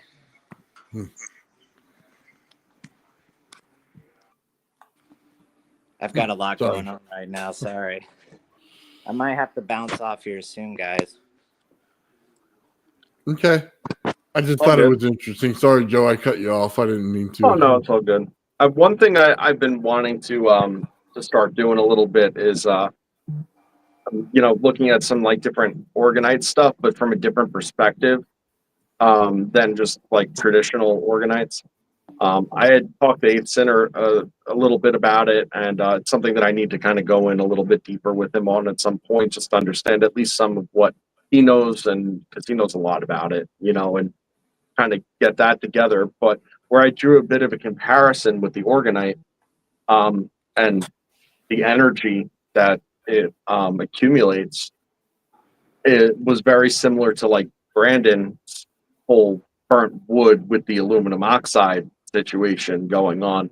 You know, you're looking at organics and inorganics, and you know, the layering and stacking of that at the molecular level, you know, is cause of, you know, there being energy. Yeah, I've been wanting to make some electric orgonite, you know, single polarity pyramids and stuff, and I'm gonna try to make some electric candles to ionize rooms and give you some light, so you know, positive or negative depending on what the effects are once I get them going. But you know, conventional electrics use wax, so I'm gonna make some. Actually, there's another thing you might want to try is get a hold of polyethylene plastic. And what you're going to do is get an old saucepan that you don't need anymore, melt it down to a liquid. It'll actually turn transparent. Add the orgonite to it while it's melted. Stir it really, really good. Put it into a form, and as it's drying, you're going to hit it with high voltage. Yeah, me and Sean are working on similar methods to that, but my method uses an aggregate. But yeah, I would use the that as the binder for the aggregate. I would melt it down like the wax in my conventional recipes would be the binder, but we're working on using aggregates so that we can higher the charge density, because all these anti-gravity craft need a high charge density. And by using an aggregate, it's similar to ferrite rods with magnets. You know, those are smaller so they can contain more magnetic field without getting saturated. So it's the same idea, but with electric fields, when you use aggregates, you're able to increase the Coulomb much higher than you could, you know. So that's, yeah, that's where we're. As far as All right, as far so as you kind of beat me to a punch of one of the ideas that I had, except it's just in a different way. See, when I was going to put the wire coils and stuff into the orgonite, while it's drying, I was going to actually already just like pre-solder on like the same sort of deal, like an audio jack, and I was just going to run frequencies through it as it dried to see if it would affect the the crystallization patterns of Yeah. the Have epoxy you read? resin. Have you read my patent? No. I included that method in there. Oh, cool. Yeah. So anyway, that we're all on the same page because we're all like it all kind of intertwines. But yeah, Yeah, that was we're sort all of working together. The goal is just to get there and share it, you know. That's why I'm not with the patent. I'm not, as legally anybody can make this stuff, but I want them to know how, so that just in case anything happens, maybe they could whip something up together, that would power their smartphone at least. yeah. I mean, for me, I'm just so interested in different like metamaterials and just you know, basically doping everything. I said that from the get go. I was like, yo, my name on here, it's like multi entendre, like because I just always had such a fascination with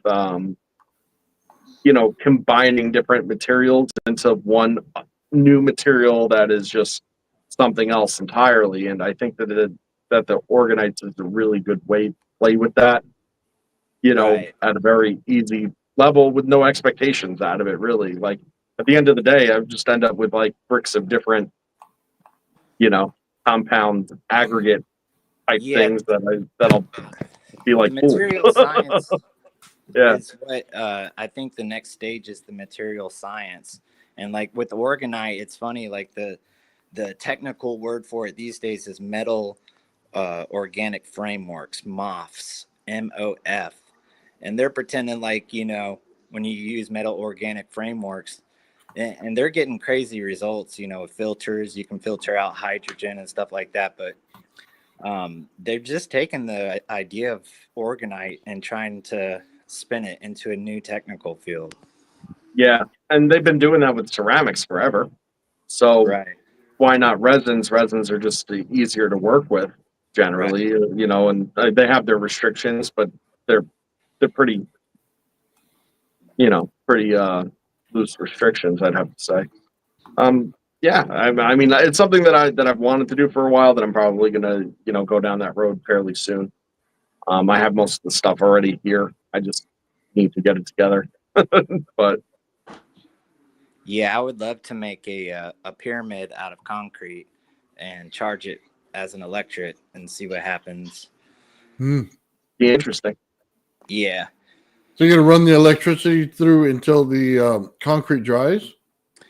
Yeah. So basically, I'm afraid that the water, I'm thinking to replace the water, because with your experiments with the sand, remember the water is what triggered it. And so the water would basically take the charge away. So I'm going to use a different binder, like silicon caulk or something, and the concrete, just to experiment around. I'm going to try the water first, but I'm afraid it would, I would just make sure it's not grounded and use a really highly charged sand aggregate with it. And as long as it's not grounded, it may retain the pyramid structure, even with the water neutralizing it. But I suspect that the water needs to be replaced with a different binder. Maybe water glass would be good.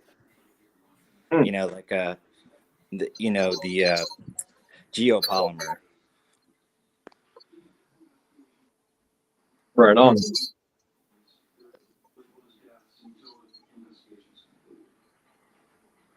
Sorry, I'm just thinking about what he's trying to do with the concrete and how it goes together. Yeah, while you were talking about it, all I saw in my head was like, I'm like, and I'd put like a core in it, you know, like a granite core or something, just to be cool about it. I don't know. A granite core. Yeah, I don't know why that kept on coming to mind, but it did. Oh, you Maybe know what? because it was a pyramid and you're dumping concrete on top of it. I could just start a I'll Good. just take a player exciter Tesla coil, put it right next to it, and just run that rod down the center and put it right in there so it interacts with the water as it's drying. Yeah. So maybe it'll hold it that way, and then I can get a radiant energy just out of this concrete.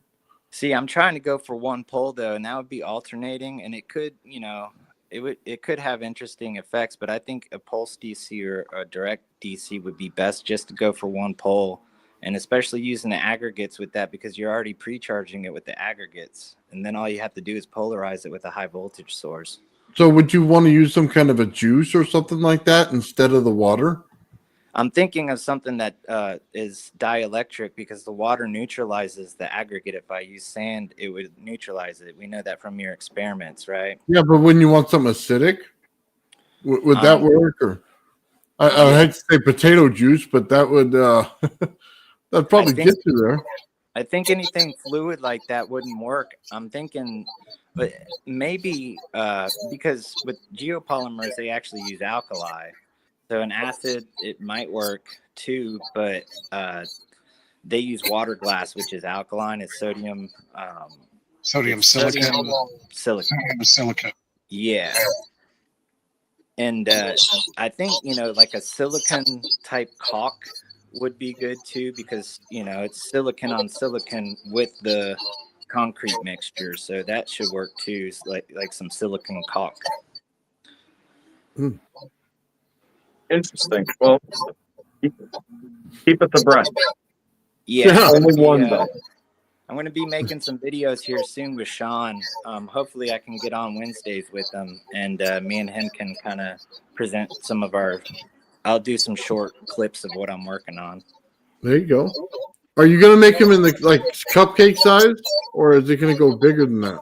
Yeah, right now it's just proof of concept. So I'm just using really small molds, and then I'm going to go big, but I have to, you know, not waste materials because I don't have much in savings left. So I'm going real small first, and then I'm going to go big. I'm sorry. Very Is there interference going on? A little bit. I don't know where it's coming from, but yeah, I don't know. So somebody's got something running in the background. But I gotta hop off, guys. Sorry. Well, thanks for popping in, Jarvis. Appreciate you, man. Yeah, thank you, Jarvis. Appreciate it. I always like chatting with you guys. It's so fun. But right I'll on. see you guys soon. Catch you later, bro. Yeah, it's probably me. I got my 3D printer going and stuff, so that's probably background noise. Yeah. I'm the king of background. How are the fires doing by you, Nathan? Oh, I'm sorry. What? How are the fires doing by you? I don't even know anymore, man. I just look for the updates on when they shut off my power. Oh man, So I didn't know they were doing that. oh yeah, they've been doing rolling blackouts here in California for quite a while now. Oh wow. And I don't know if they're just oh Mike, you gotta stop that. You're killing me. Sorry. There you go. Anyway, they yeah, I don't know if they're just trying to fix the power lines or what, you know what I mean, throughout everywhere, which is probably all it is. And they keep shutting them down for like a couple days at a time. I've been fortunate in some of them. I got one and they shut it off. It used to be better because we used to be on the same area as the pumping station. So to pump all the poo, you know what I mean? They needed the power on. So my house was right next to the station that pumped it, not next to the poo, but You know what I mean? And so they had to keep the energy on. So it was always great. But now they moved the station. So now I get my power shut off. I think it sucks. It does suck. It's like, it's like we were talking about the other day. Man, they got to do better. They'll not blink one time and take half your friggin' paycheck, run off with it, and then give you a third world country rolling blackouts and no ability to protect you from anything. It's a fucking disgrace. That they don't. Sorry, man. That you're going through that. I think this is the beginning of the energy crisis in the U.S. now, with rolling blackouts and the lack of power stability. I think the stability of the power grid is starting to show itself now. Well, I think it's just Gavin Newsom showing his true colors. That guy, he's ruined everything he's touched. He's got like I have a green thumb. My wife has a black thumb. You know what I mean? She can't keep anything growing. It's like Gavin Newsom. Everything he touched turns to poo. Like, it's bad. That guy would be a disaster for presidential candidate, by the way. He can't. I don't even know if he wipes his butt properly. So, I mean, to be real, though, the way that he's going in office, I don't even think he's going to be kept in office, to be real. Well, we tried to get rid of him once, and a bunch of morons out here tried to keep him. And all we said was, get a different Democrat. Any other one will do, just not that one. Well, except for the mayor in Los Angeles. Don't pick her, because that was worse. Yeah. I don't know. I guess time will tell with everything. I don't know that we're going to have the power crisis that Mike was supposing. We don't have grid issues, generally speaking, stateside all too much. Well, I mean, outside of, unless there's a pole shift and we get a big EMP that blows out everything. And that's not a U.S. problem. That's a all of us affected problem. Yeah, well, that's why Mike's going to be all right. He's got spark gaps instead of MOSFETs, so he doesn't get affected anymore. He just keeps it running. He outsmarted us. Right. You got to remember, you need the analog to run the digital sometimes, and that's what it comes down to. There's certain things that don't break under adverse conditions as easily. So yeah, that's why I love analog. Yeah, so I can see him now sitting in front of his warm, comfy stove in the winter while I'm freezing my butt off in California because we ruined everything. And I live in the north. Yeah, that's what I mean. Backwards conditions. It's like summer here today. I'll tell you, it broke freezing by 1 degree for the first time in weeks.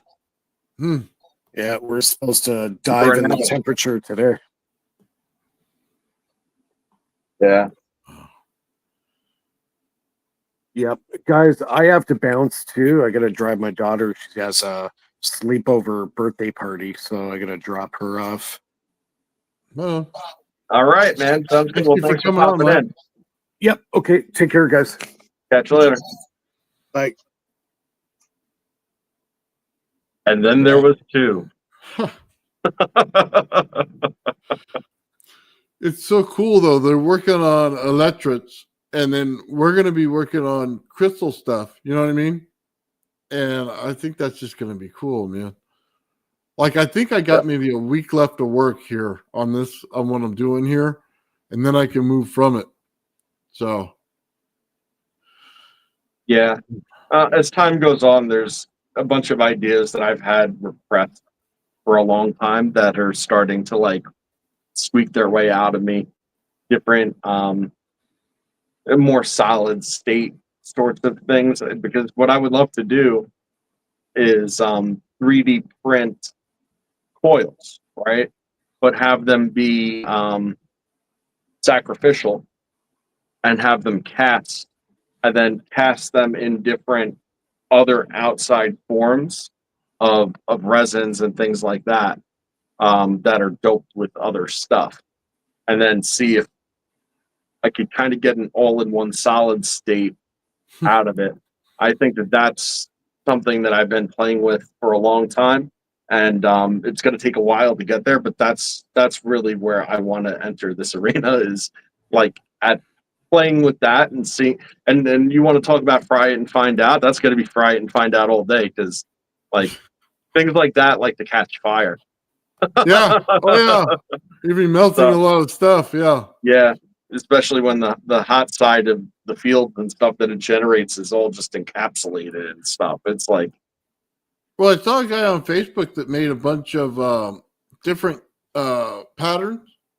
You know what I mean? Throughout all the patterns, circular and stuff like that. It's all in 3 dimensions.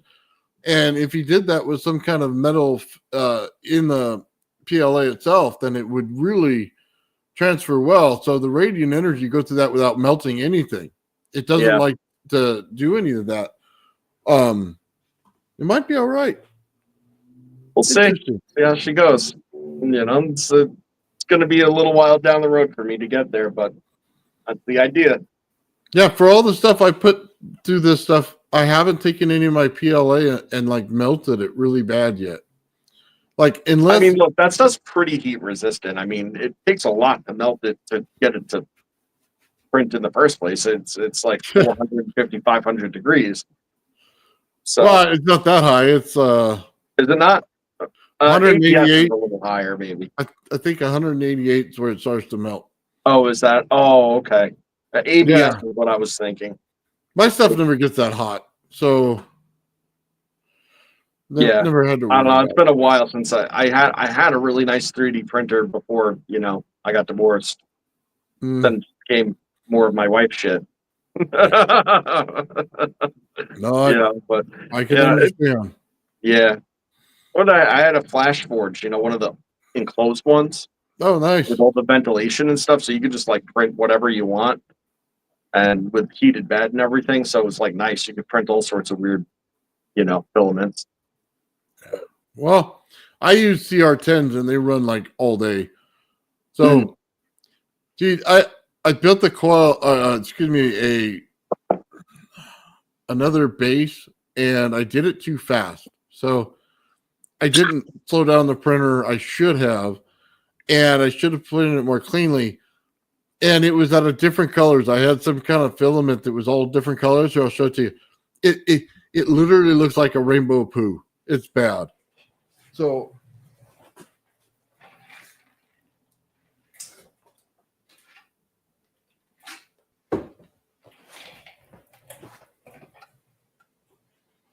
oh yeah, look at that. You going to the parade afterwards? What are you doing? Yeah. It was, I guess they got it for a dragon or something. It was something I had sitting around. You know what I mean? Like a dragon would look cool. This just looks like a statement in the wrong direction for me. you switched teams. Yeah. Sorry, you'd probably be happier. I don't know about any of that. So I don't know. I mean, it works for a shop thing. You know what I mean? For what I need, but that's definitely not staying on the printer. You know what I mean? No, that's fair. That's another aspect of it too, Nathan. And I don't know what you think about this, but like really what I've been wanting to do more than anything is get a resin printer. And maybe maybe it's feasible to just get a very inexpensive resin printer first, because I want to dump all sorts of crap in with the resin and then see maybe if I could skip steps in terms of what I was saying. You know, if I mix resin with a whole bunch of copper powder, maybe it could become conductive enough. And even if not, like for the purposes of organites and stuff like that, I could introduce geometry into the layering of the organics and non-organics, if it could print with a pretty high level of the component that I'm putting in. But I don't know. You could also put that stuff in there, and then on the outside you can put like a metal coating on it. You know what I mean? Like you can it's like anodizing it, but it's with like copper or aluminum or something like that. I've seen a lot of that stuff going on online now. They use the plastic and then they put this stuff over top of it. Yeah. Well, okay. So 8 Center's saying that graphene resin is conductive, and that a friend of his mine did it, and that he'll send me a video. So I'll check that out. That's Oh, exactly nice. sort of what I'm talking about. So it, where I'm going with this is I want to be able to print 3D circuitry and then just have everything like other components in with the circuitry to affect what's going through it, like all in one solid mass of hunk of mess. Yes, I believe in it. Yeah, quartz is very important to what we do. It runs radiant energy through it real easy, and that's why we're looking at it, because if we could do that, we could prove out the theory of the Earth and see exactly how it's starting to build energy. And every layer that you guys are talking about with all these different chemical compounds does the same thing. So it'd be interesting to see which ones wins out. You know what I mean? As far as the whole system works. So. And Michael was just saying, impregnated PLA. Yeah, I think I've done a lot of that in my day. I'm gonna refrain from the impregnation. I can't afford another one. Oh wait, the PLA. Yeah, the PLA. Yeah. I thought he meant like impregnate something in play. Yeah, we've all done that, and we're all paying for 18 years plus, and we hope one day it just comes back to where they can help us when we're old. But my kids told me, they go, you know what, Dad, we're just going to put a bib on you and feed you the mush foods. And I'm thinking, yeah, great. You know what I mean? Hopefully I get dementia so I can trip you out every day then, if that's all you're going to do. Yeah, word. Yeah. Well, listen, it's bad when like I'm at the point in my life where I'm like gonna sign legal documentation to like make sure the state, who I hate more than anybody, gets my body. Oh For God. fear of desecration. The state gets your body. You're gonna be sold to one of those museums where Joe's all cut up. You're right. Oh yeah, you're gonna see me. Yeah. It's like, turn my skin into a lampshade and preserve my muscles. Yeah. The bodies exhibit. Yeah, that's horrible. I don't think I could sign up for that. You can have the organs, but you can't have the rest of me, because that's just wrong. Listen, if they ever take my body and pose me up like that, you're gonna be jealous.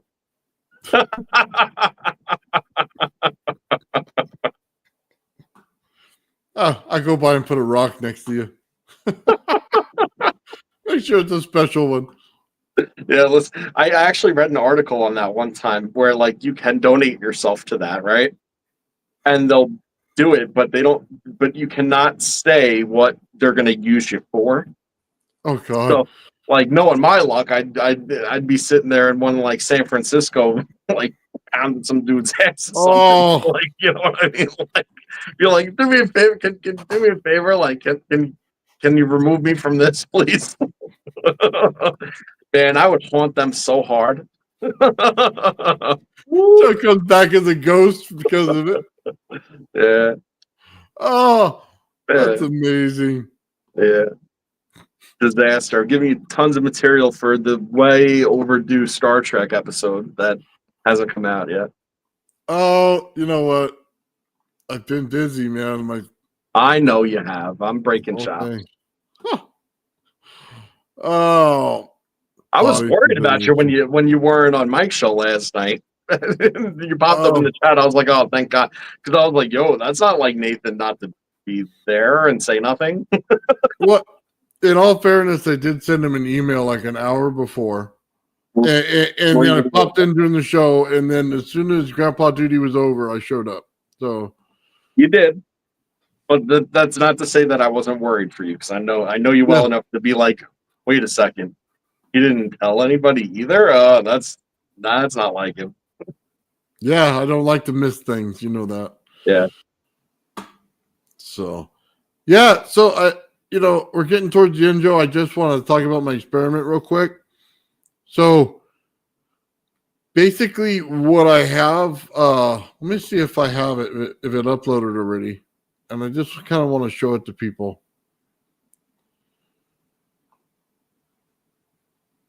No, how this is. Oh man, I'm pushing the wrong buttons over here again.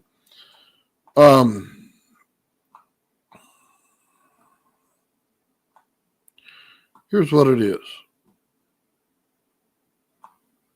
Okay, I changed some things in my setup. I went with a shorter number 2 coil here. It's now resonating at 340 kilohertz. I had to put a rod down the center over here to change the frequency of this coil, but I got it all the way across the table now. So I'm still 20 kilohertz out of sync with this in order to get it right. And this right here, by the way, is the biggest hindrance. You see that breakout? You see, I'm at 11 volts.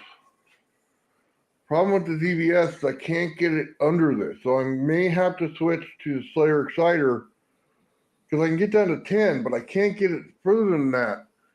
And that right there, that breakout kills your resonance. So I'm across the table now. That's a plus. I'll have to chop down the rod. I'll have to redo the math on the coil and make one more. But we're almost there. And I know that sucks.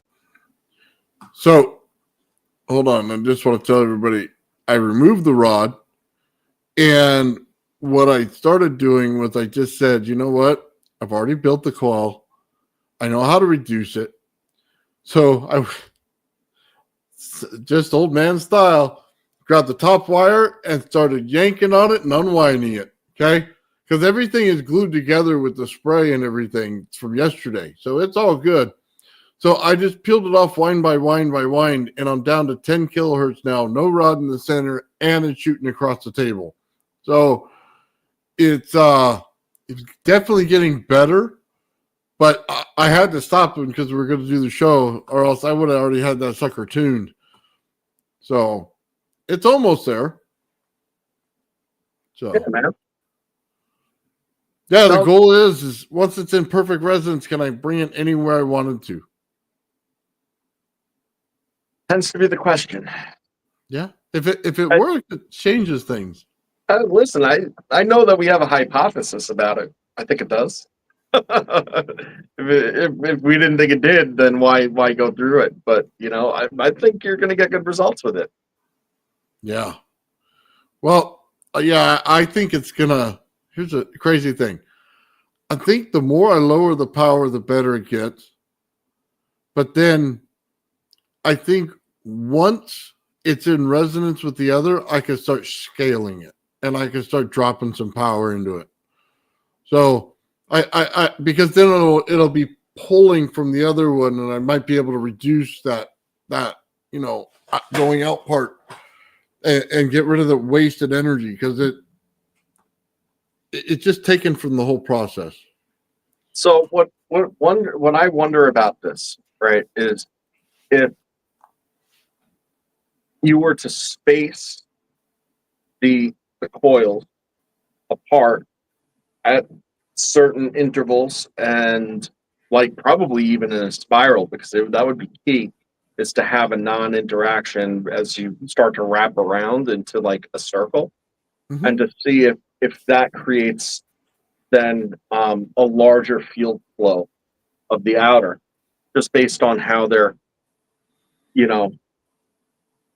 So it would amplify based on the outer field. It would amplify. Right, so here's your outer field, but then your next one is right at the cusp of that outer field. Then that connects, and then you reach out a little bit to have it, so the next one doesn't necessarily interfere with doesn't get it off the center so much, but gets it off of the one that you're resonating. So where you have that initial flow pattern, you have it kind of going fractally around it, and see if that then works on a more macro scale to influence an outer bubble. If you were to get all the way around, you get all the way around once, see if that then it becomes fractal at that point. Yep, this one doing this one thing, that's influencing the next one doing this one thing, so on and so forth, and then it's expanded out. But then once it's closed, now it's all doing that. So in your entire zone there, you have these independent and unison working fields. That's where my curiosity of it comes in. Because I bet what you're saying is going to work, like already. But now what about making that work for you in more than just the whole bringing it all together thing? Bring it all together, but in some type of with some type of flow pattern then established in it. Well, so I just want to address this real quick. Top load lowers the frequency, yes. Adds capacitance, yes, but there's a reason I didn't have it on there. So I work with that one wire energy, so I put the rod down the center. If every rod is exactly the same, hopefully then it'll drop the amount of every coil the same. Then I have two fields to play with, not just one. You know what I mean? If that makes sense. As far as which energy side you're working on, now I can put it in the ground and create a field below and have a field above. So now I have a south pole and a north pole, not just a single dipole. So just an interesting way to look at it, because this thing's going in sand and water underneath, and we're going to create some different fields out of it. So if you were to take the cold side out of each of the coils, but have just the hot side basically powering the next, then technically that's a multiplier, isn't it? At that point.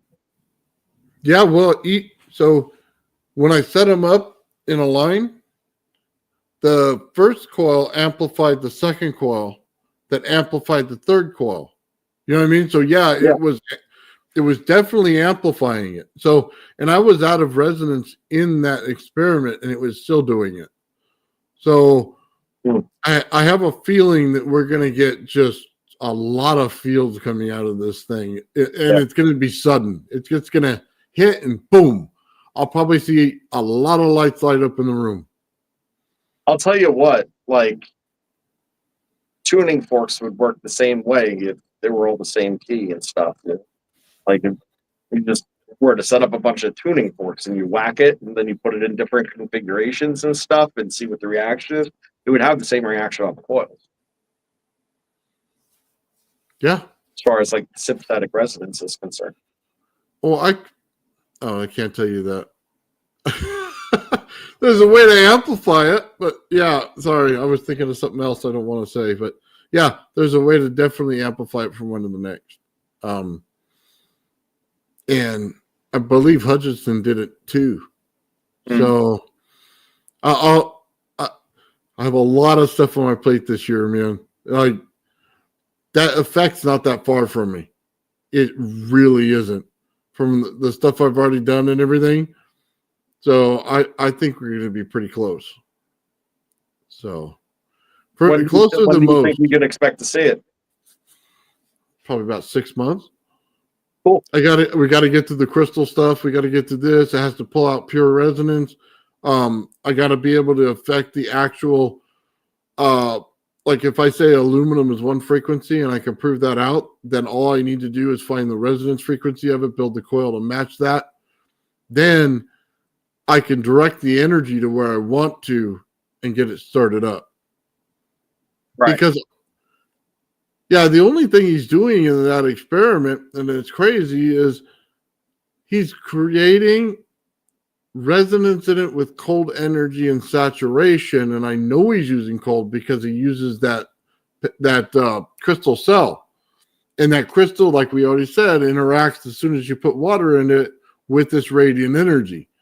So he's just reaching a point of saturation with everything. Now, it's not that easy to saturate an aluminum plate. No. Not in that thickness. It takes a while. So it took him like a day and a half, 2 days. I can run ground to it, pull the energy through faster. But, you know what I mean? It may take a little more understanding, a little more dead-on precision when it comes to tuning.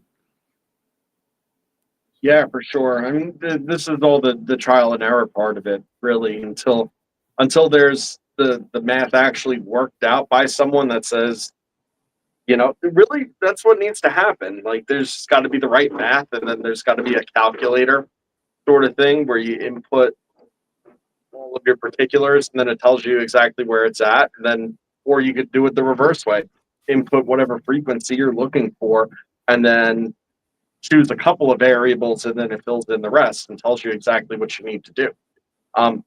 Between me and you, if you have the general of the formula together, this is where I'll agree that AI could help, because you could ask AI to work out a lot of these kinks and then have it write software for it like real quick. Like some Python code and just if AI was exclusively to what I was doing and not the whole world, you know what I mean? Then it'd be perfect, because then I could write the inputs on how I see things working, and then it can give me the extrapolation of that in the next experiment that I'm doing based on pass and fail and what's going on with the input data. Well, but that's what I'm talking about. I'm not talking about asking AI. I'm saying to tell AI that you need code for software that is going to take all these variables into account, X, Y, Z. Write me the code, and then it'll write you the code. If you could put it into like a Python viewer and like use it. Yeah. No, I get it. Yeah. So I mean, you're not giving the goods away to the AI. You're just asking it to create you an app that does certain tasks. Is all. Well, yeah, I wouldn't use like ChatGPT for something like this. This would be personal on my own server to do it. So, yeah. Well, there's a lot of different stuff that you could run on your own server to get the answers. Sure. Much prefer that, because I spent so much time here working in this. To mess with that right now it'd probably be helpful, but just getting the base for everybody to be able to do it is kind of more important right now.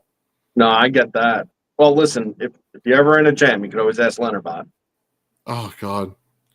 If he survived the process of last time's Star Trek episode.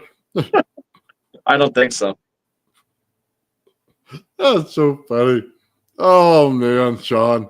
Well, you could always just put a screwdriver in it. Run around. Yeah, man. It gave a nice piece of dangle, that robot, man. Oh, yeah, I do need to do another episode like that. That's hilarious. All right, Joe, you got anything going on, man? Nah, not at all. Just taking it easy the rest of the weekend, and then it's back to wishing 5 cents of my life away. Yeah. Ain't that the way? Yeah, I'm going to be stuck in my garage all day. But I think on Monday we're going to look. I'm going to see if I can't pull that stuff for those patents and go through it. It may not be this Monday, but it'll be probably next Monday. But I'm going to go through every one of them, man, and just put in there exactly how they work, because I'm kind of getting tired of it. You know what I mean? If somebody already created overunity, why am I doing it for them again? Well, why don't I just tell you how it works? You know what I mean? Yeah, I mean, I think that doing that is a smart thing to do. It doesn't mean abandon what you're doing.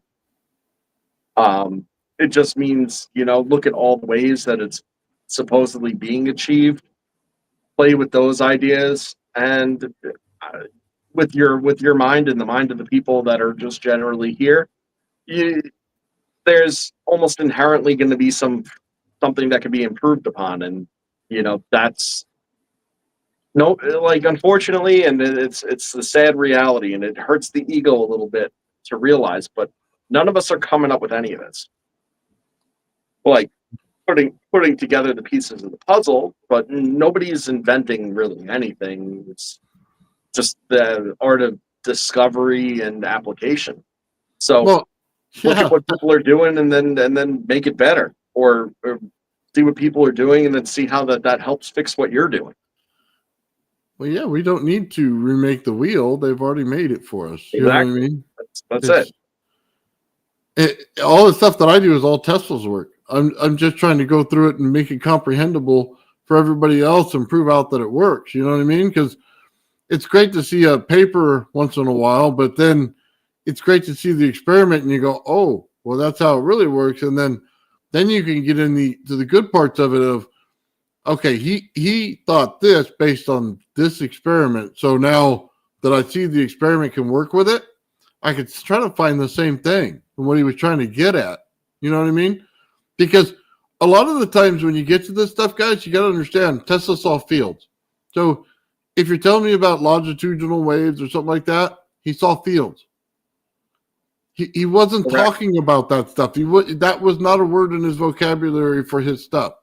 Yeah, you know man, what I mean? that's even how I visualize it too, which is why like I run deficient in like kind of talking about some of the more technical aspects of this stuff. Isn't for a lack of understanding. It's just that I personally think of it differently. So when I'm kind of measuring these things out in my mind, it's all different flows, different interactions, directional. It's almost like just arrows. Like that's sort of what it is. Like arrows and different reaches and what it's just a whole entire different way of visualizing that. Oh yeah, everybody talks about electrons. I think he said he didn't even believe they were there. You know what I mean? Yeah, I have my theory on those too, and it's not that I don't think that they're there. It's that I don't think that they are what they show them to be in everyday science. Like it's something going on. It's just not saying, like not the common understanding of it. Yeah. Well, he said these fields are like gases and compressing and see, because we're not seeing gases when we do it. So you have to interpret, is he just talking about the field and how big it is and how it compresses, you know what I mean, to the next field next to it? I mean, it's just kind of a retooling of what you're doing, because then you get away from, is this plate pulling up 100,000 ions, right, on it? Or is it, a bunch of, whatever they want to say it is, electrons on it, right? And you go, well, maybe it's just compressed fields. You know what I mean? Like he said, like a gas. So if you think about it like that, doesn't it make it easier? Seeing it as a gas is a great way to think about it. It's a great way to think about it because it has all the same sorts of properties, frankly. Ever notice how like a plume of vape is a great example. A plume of vape, or a plume of smoke, how it can wrap up into itself and then around and reach like a certain point of where there's a thicker density where it intersected, but then diffuse around it. There's not, other than that, there's really no equivalent to visualize it except for just in a more analog sense of like arrows and waves, and then just understanding that these are multidimensional, that these have expanse. It all, like, man, we could go right back, you and I, right to this one of the first times we spoke, maybe the second time or whatever, and it's all the same thing that we've been talking about all along. It's just pressure, gradients, and densities and ratios and the lines where they meet and forming how they interact. It all boils down to that. That's the entire thing. Well, if all the volts and amps are is just a way to create that, then so be it. But that's the way I work on the stuff.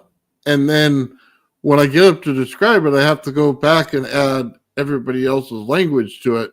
You know what I mean? So that they understand it.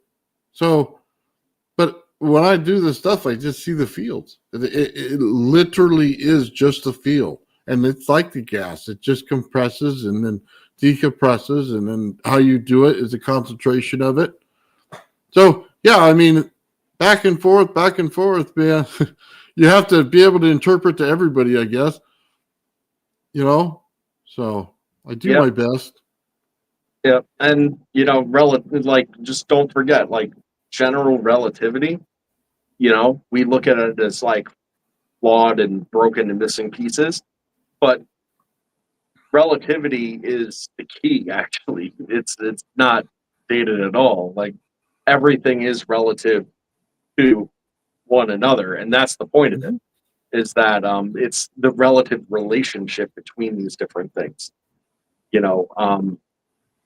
because once you go outside of a certain locality and reach of something else, now it's no longer as relative. It's only relative at a much bigger scale. So it's all scaling. And since it's all scaling because it's all scalar. It's just, it's crazy. These words don't mean nothing. It just becomes very difficult to articulate these things, in a common form. Oh yeah. It just simply is. Like you could know all the big words and the big terminologies and talk mumbo jumbo and stuff, but even their vocabulary is missing a lot of the proper explanations to properly articulate this stuff. It's why we stumble around. It's why we talk about it so often, and in so many different ways. Well, yeah, it's funny. They call it cold energy, and it's like a misconception. So when we say that, it's the temperature around the item and then below. So it could be anything. You know what I mean? If you started out that this thing was like, say, 70 degrees, right?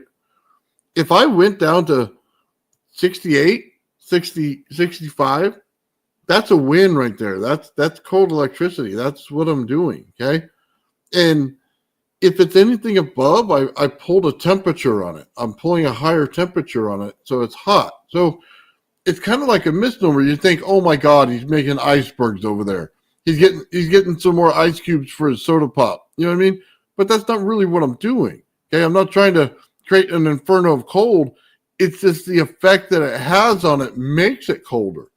That's it.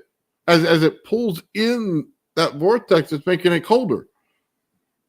Yeah, I mean, I think that if you want to think, I don't know how many people out there know what like the Ouroboros is, but it's like the snake that's eating its own tail. Have you ever seen that? Right? If you imagine the snake where it's red, it starts off red, okay, on one side, and it's blue on another. It's hot and it's cold, if you want to think about it that way, right? Like it's red, and then it's getting kind of bluer into purple, then it's like purple, like dead in the middle of it, and then it's getting bluer and bluer and bluer, and then all of a sudden, all the way at the top, the blue and the red, they meet. And the funny thing is, if you make the bluer than blue, then it's red. It's so there's this gradient effect, and then this definite transition from one to the other seamlessly, and that's what's to be understood. It's the yin and the yang. So you need the hot and the cold, and then there's gradient in between. But there is a certain point where the hot and the cold, they're right there, and you go further over that ratio line on the other, and then bang, you're right into the other side of it. It's the best way I could kind of look to explain it, I guess. Well, let me say this too. It's not, how would I say, the cold is the effect. It's not the cause. It's the effect. And so amplifying the effect does you nothing in an experiment, by the way. Okay, unless you just like blitzkrieg overpower this thing. You know what I mean? Other than that, it's pretty much useless. You're not looking for it to get colder. You're looking for the energy to flow through the donut shape is what you're looking for. Right. It's about the compression. Yeah. And it's about the nullification. It's about the equilibrium. There you go. It's just simply telling you it's there when it gets colder. That's all it's doing. It's telling you it's doing its job. So it's the cold part of it is the effect. It's not the cause. And it's not what you're really looking for. You're looking for the field to move. And if I can find anything in this world to show me that, just a film, something, I don't care if it's blue glass, green glass, whatever it is, right? Anything that could show me that stuff moving, it's worth its weight in gold. And I can tell you right now, that magnetic sheet, it's not going to show it to me. I've looked through every single one of these little lenses things I got, won't show it to me. It's like I need those glasses from that movie. You know what I mean? That where he flips them and they go like this and they show you different things? Because one of them is going to show me the field, and I haven't found it yet. I mean, one thing from like some of my spiritual work and my esoteric teachings that I don't know why it's triggering me to say this right now, but like when you're dealing with like large cycles, okay, and gradient differentials, you have to remember that the fastest way from one state to another, from one side of the coin to the other, it doesn't matter what it is, light and dark, hot and cold, this and that, right, is sublimation. Okay, it's critical to understand how significant sublimation is, because that's going from a solid to a gas, skipping the liquid state. See, the liquid state is the medium state. That's the gradient state between the two phases, the two other phases, right? But it's skipping that. It's going straight from one to the other, and that's the mouth and tail of the Ouroboros that I was kind of describing before. You have all these gradient states, all these other effects, all these things going on, but at the end of the day, to go from one side directly to the other is that the flip of the switch of any, duality system, because it's never a duality, it's always a trinity, but it's that middle step that's a state of most comfort of equilibrium. That's why I'm saying it's an esoteric spiritual teaching more than anything. It's definitely a hermetic type of philosophy, I suppose, but it directly plays a role in this too, because it's at the center of that torus where all of it's happening. So you get all the hot, all the cold meeting in a gradient of nullification and equilibrium where it could all be present. Yeah. I don't know. It's a lot of words. I probably didn't say much. It was a little word salady, but like I do the best I can. Yeah, I think we got to find that, Joe. I'm hoping that thing that Sean's working on with that smoke in that chamber really pans out. I haven't had much luck with smoke. It's showing me stuff. Have you tried the proper way of doing it that way though? Do you know what that is? No, I haven't. No, I just use the fog machine. You take isopropyl alcohol, like 90%, and you have to put it on like a steel pan and super chill it with like dry ice, and then you enclose it. And the nature of this type of chamber is not that it's filled with smoke. It's not filled with any vapor or smoke. Okay, the vapor doesn't manifest and materialize until radiation streaks through it. The radiation breaks the vapor into a denser state, making it visible. So the whole entire chamber fills with this the fumes, so to speak, of the super chilled alcohol, and then any sort of cosmic ray going through it, call it cosmic ray, if you want, radiation, goes through it, it creates a full-blown streak. Okay. Through it. So that's what you could visualize as the streak. Gotcha. Yeah, if you're just putting smoke or vapor or whatever into a chamber and then hoping to see some sort of effect, it's going to be really, really limited. It's that phase change that takes place under those circumstances that makes it a valuable experiment. Well, I'll see how it turns out when he builds it, and if it turns out pretty cool, I'll build one myself. I'm dying to see it. If he gets any kind of field off of it that I can see, even if it just looks like a hot day in the desert where, you know what I mean, you see it go up, I'd be happy with that. It could tell me outside of a Tesla coil, inside what the field is. That'd be enough. Yeah, and it would be interesting to move that chamber at different distances away also from the setup and everything, because, you could get different manifestations of radiation emissions depending on, like maybe it doesn't start emanating that radiation until it reaches a certain level of lower density, similar to how we were looking at those photos before, where the arc, you know, it really was it had to be diffused enough in order for the emission to occur. If it were to a finer point, that emission would be different or wouldn't occur.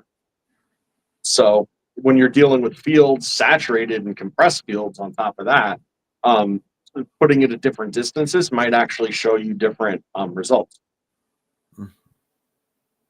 Gotcha. Interesting. Well, it's definitely some work to do ahead of us on that. Yeah. And if he's going to put anything inside of there, he should be really, really careful, because I'm pretty sure that vapor's ridiculously flammable. Oh. And even a non-visible like plasma discharge would probably be enough to light the puppy up. So just saying, throwing that one out there. Yeah, there goes that idea, making bombs. Well, I mean, yeah, you're dealing with a chamber and something that could ignite flammable vapor in the chamber. Doing. Last I checked, that's rapid expansion.